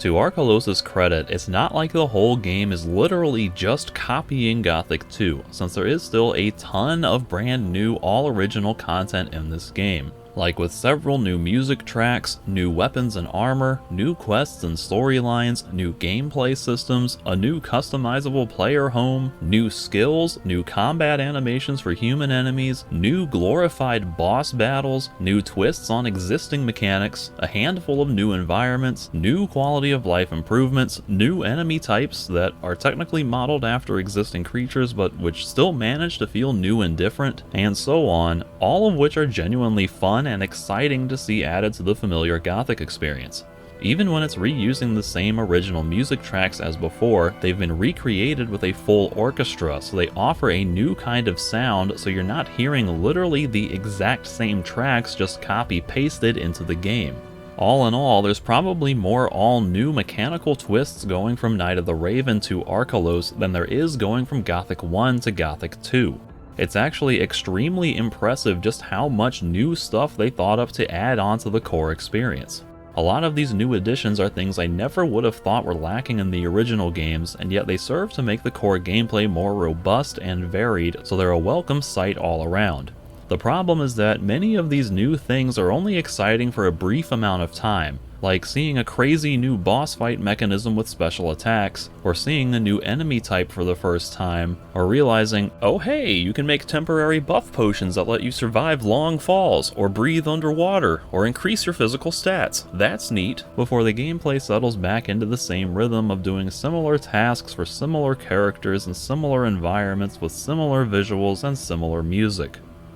On the other hand, the fact that Archolos does feel so much like Gothic 2 is a big part of why it's so satisfying and engaging to play. There is a certain nostalgic charm to settling into a familiar gameplay experience that feels just like something you know so well that was a big part of your life 20 years ago. There's a legitimate risk that it could have lost that captivating quality if things were too different, to the point that it no longer resembled the thing it was trying to recreate. That's a very real concern I've had when looking at other Gothic mods, where I'm always like, okay, but does it feel like Gothic, or does it just look like Gothic? It's such a big concern for me that I've never been interested in trying Gothic mods at all until Archolos came out and was so heavily recommended. with Archolos maintaining a look and feel that is very consistent with the original games, and with all of its actual content being technically brand new, at worst merely inspired by the originals, it allows you to feel like you're experiencing something you know and love so dearly for the first time all over again. That's honestly Archolos' single greatest accomplishment. Just the fact that it taps into those nostalgic feelings so strongly while also feeling extremely authentic to the original experience. The fact that it uses so many familiar elements may be a direct contributor in how it manages to achieve that nostalgic feel. So maybe I'm overthinking things on this point, but I still wish it could have done some things a little differently to stand on its own a little more independently. Like if there could have been some more unique environments that we hadn't seen before in a Gothic game, or if the story and main quest could have gone in a different direction to feel like more of a brand new experience that still builds off the existing source material, instead of being essentially just a new and improved version of what came before. In a change from the established formula, Archolos only features 2 joinable factions instead of the usual 3, but they feel more differentiated this time around in terms of what their respective quests actually entail, leading to a much more unique experience overall, with more replay value to experience on subsequent playthroughs. As usual, you get a specific initiation task for each faction to sell the unique flavor of that faction, like how the Merchants Guild is working to stop a group of smugglers who are undermining their business in the city, and the City Guard is looking to stop a group of rogue guards who have turned into bandits masquerading as guards. But then these tasks come back in a later chapter with an extra step to resolve as the situation evolves, so that your faction selection has more of an impact late in the game with a sort of ongoing storyline. Each faction offers 2 branching rank promotions into more advanced units, typically specializing in some form of melee or ranged combat, complete with their own special armor set, and each one comes with its own associated quest to convince the unit leader to accept you into their ranks. Plenty of extra optional side quests appear in later chapters as well, depending on which faction you've joined, and even the main quest changes with a different way to get into the hidden location in Chapter 3, and a different task once there to gain the leader's confidence, each depending on your faction. When it comes time to resolve your faction's primary quest arc, you can even choose to opt out of it entirely, in which case you get yet one more branching quest opportunity to join the Royal Envoy instead, and later to join another separate optional faction with its own quest, thereby replacing your original faction. With all of those different options, this adds a lot to the replay value, since you can not only choose to go with a different build and play style or roleplay certain quest outcomes differently, but you also get much more brand new content to experience in a second playthrough through your faction selection. So while it might seem disappointing to only have 2 factions to choose from, they feel more developed and fleshed out, and there are more total branches to experience within a given faction, and also externally if changing your faction late in the game. I was skeptical of this 2-faction prospect at first, but came around to really appreciating all the extra evolution and unique distinctions after I did my second playthrough. There is no official mage faction, however, and that's a bit of a bummer because I'm just not a fan of the way the magic system works in practice. Instead of joining a mage faction and having a trainer who can teach you magic circles and grant you new runes through some kind of deterministic process, like as you advance in rank through that faction, you're instead forced to join one of the other factions and learn magic essentially as a freelancer by finding magic spellbooks and runes as you explore the world. That's kind of a neat concept to be able to mix and match magic playstyles with the other factions, since that lends even more unique variety when it comes to replaying one of those factions. But it really does feel like pure random luck as to what books and runes you find when and where. That makes it awkward to commit to a full mage playthrough without just looking up where all the important items are and making a beeline for each one, since you can unwittingly spend a lot of time missing key books or runes that would actually help to make the mage playstyle viable. There are multiple instances of, I believe, every book to find in multiple possible locations, so you will probably find them all eventually if you're thorough in exploration, and I think you can eventually just buy everything you need by the end of Chapter 5. But for how dependent the magic system is on finding a small handful of very specific items that are necessary to even engage with the magic system in a progressive manner, it does feel like too much of a crapshoot as to whether or not you will randomly stumble into the things you need in a timely manner. You can argue that physical weapons have that element of progression through exploration, where you will just naturally find better weapons the more you explore, which can actually reward exploration by getting you access to some of these more powerful items sooner if you can find them in time and get your stats high enough to use them. And so maybe it's appropriate to do the same thing with magic. But the physical weapons are all functionally identical to one another, so a better sword is effectively the same exact gameplay, just with better stats. So I would argue you're really not missing much if you go a long stretch of time without finding a better sword. Whereas the magic spells have completely different functions, some being straight missile attacks, others being chargeable to do extra damage, others dealing damage in different sorts of area patterns, some being for crowd control, and others being for exploration, and so on and so on. While the better, more powerful spells are restricted to higher circles that not only require you to find those runes, but also a whole series of books to use them as well. So it is possible you might never find a particular rune or book and would just have to miss that entire gameplay function for a huge chunk of the game. I imagine it would break the game's story to have you join the Water Mages as a novice in Chapter 2, since that would ruin the big monastery reveal that comes later. But I still wish there were a way to become a mage apprentice with one of the ones in town, for instance, so that you can learn at least some magic circles and how to make certain runes without needing to rely on pure luck through exploration. Despite that, there are a few new additions to magic playstyles that help to make it a little more interesting. What with being able to use magic staves that deal magic damage and rely on your mana as the minimum stat requirement to equip, and giving you ways to improve your base spell damage, both of which allow magic specializations to feel a little more viable when you're starting out. It's always kind of bothered me in Gothic 2 how you could join the fire mages right away, but were still basically forced into being a melee fighter for so much of the game because the spells either didn't do enough damage or they cost too much mana to use all the time. And so it's nice for Archolos to help mitigate those issues without forcing you to spread your points into other fields to compensate. You'll still need some points in two-handed combat training and strength if you want to do comparable damage with magic staves, but the fact that they do magic damage instead of physical damage and come with armor piercing offsets some of the need for more physical stats, thereby making it a decent backup option for weaker enemies or times when you want to conserve mana.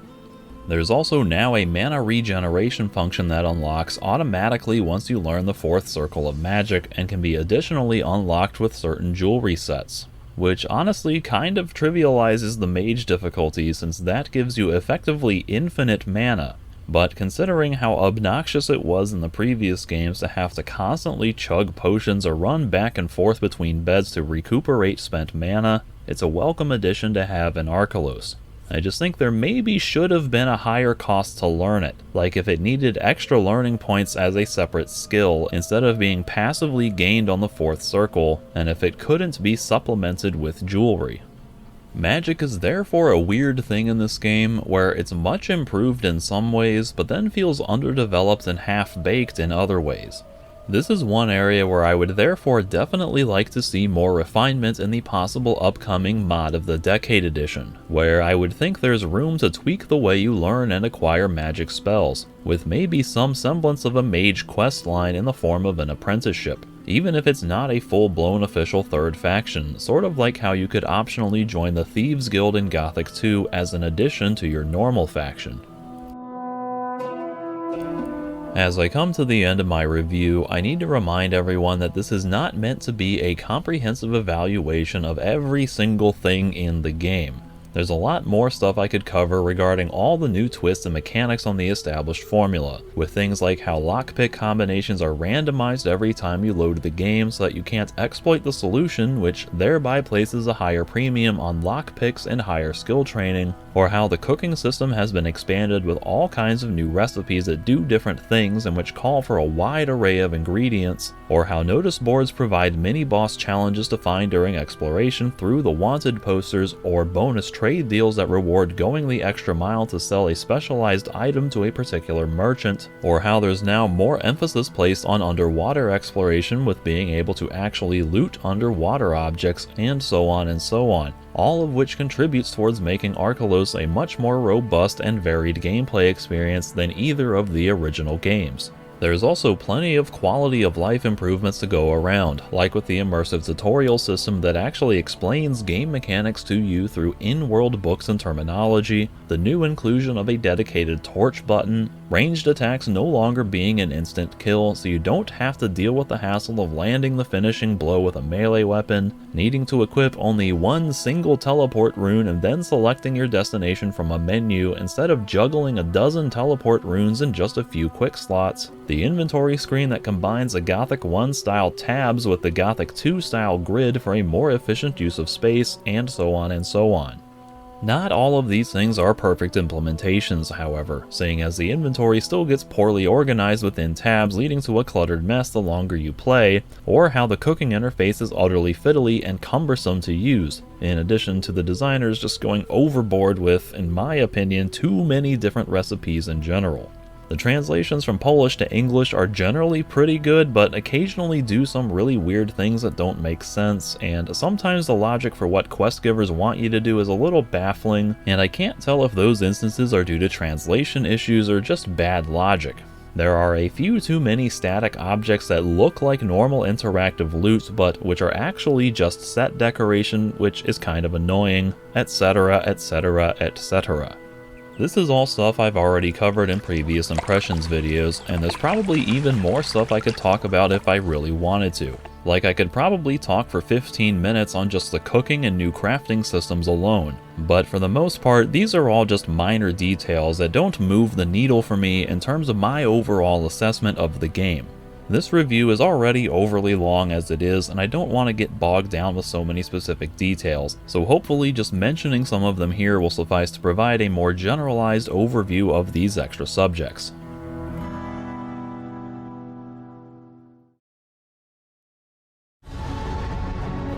With all of that being said, the Chronicles of Myrtana Archolos is still an outstanding game that deserves a ton of praise and respect. For being a mod created by fans, it is absolutely stunning just how much total content is in this game and how good so much of that content is. But it goes beyond that relative qualifier of merely being good for a mod. It's really good for a game just in general, rivaling and even surpassing the depth, quality, and overall enjoyability of many big-budget AAA RPGs in recent memory. In my case, Archolos is probably in my top 5 or maybe top 6 favorite RPGs that I've played in the last 20 years, at least of those that released after Night of the Raven hit the US near the end of 2005. Obviously, there are tons of other RPGs that I just haven't played yet that might be in that conversation as well. So it's possible that Archolos might ultimately settle into more of a top 10 sort of spot as I get around to playing more recent releases, but that's still a high honor to be featured that high in any ranking. The fact that it feels so much like the original Gothic games is unquestionably Archolos' greatest strength, considering that, for myself and many similar gamers who have long considered Gothic to be among our favorite games of all time, there have been few to zero games to ever come close to recapturing the magic of those original games. Even Piranha Bytes never came as close as the Archolos team has, even when they were still making official Gothic games, or deliberately trying to recreate the same successful formula with a new series, or supposedly claiming that they were going back to their roots. Of course, with Archolos using the exact same engine with the same core gameplay mechanics and a lot of the same audio-visual components, it is a little bit like picking low-hanging fruit, since those things will automatically make it feel much closer than other games built on different engines with a different sort of generalized feel. But it does extend deeper than that with things like the world design, quest design, character interactions, tone, atmosphere, early game difficulty, and progression, all feeling generally authentic to the Gothic experience. In that regard, Archolos is something of a white whale that many of us have been searching in vain to find for the last 20-some years, and so finally having a full game experience that's even close to being on par with the originals, and which actually feels like a genuine Gothic game, is like a small miracle that earns this game an extra special degree of sentimental appreciation. Then you add in all the modernized updates, quality of life improvements, mechanical evolutions, and brand new features, and it's easy to understand why this game would be so well regarded among the Gothic community. Some things like the exploration, map design, world building, dynamic events, skill systems, factions, and so on are arguably even better than the originals. However, despite it being technically superior to Gothic 1 and 2 in a lot of ways, I just can't put Archolos higher than either of those games, because for me, it does have some notable issues dealing mainly with the story pacing and presentation in the main quest feeling slow, meandering, and uninteresting, the difficulty progression and balancing not offering the same degree of satisfying challenge throughout the whole playtime, the quest scripting with regards to freedom of choice and immersion being decidedly more restrictive and obtrusive, even if only in a minority of instances, and the overall atmosphere and setting feeling a little too derivative without as much originality behind it. There's a part of me that also feels like there's maybe a little too much total content in the game to the point that it started to make the experience much more exhausting than any of the originals, which felt better paced and didn't start to wear out their welcome for me like Archolos did. And I also kind of prefer the more fantastical elements of the originals, what with the magically encapsulated prison colony and uncovering the dark mysteries of an ancient god in Gothic 1, and battling the armies of darkness in all different forms in Gothic 2.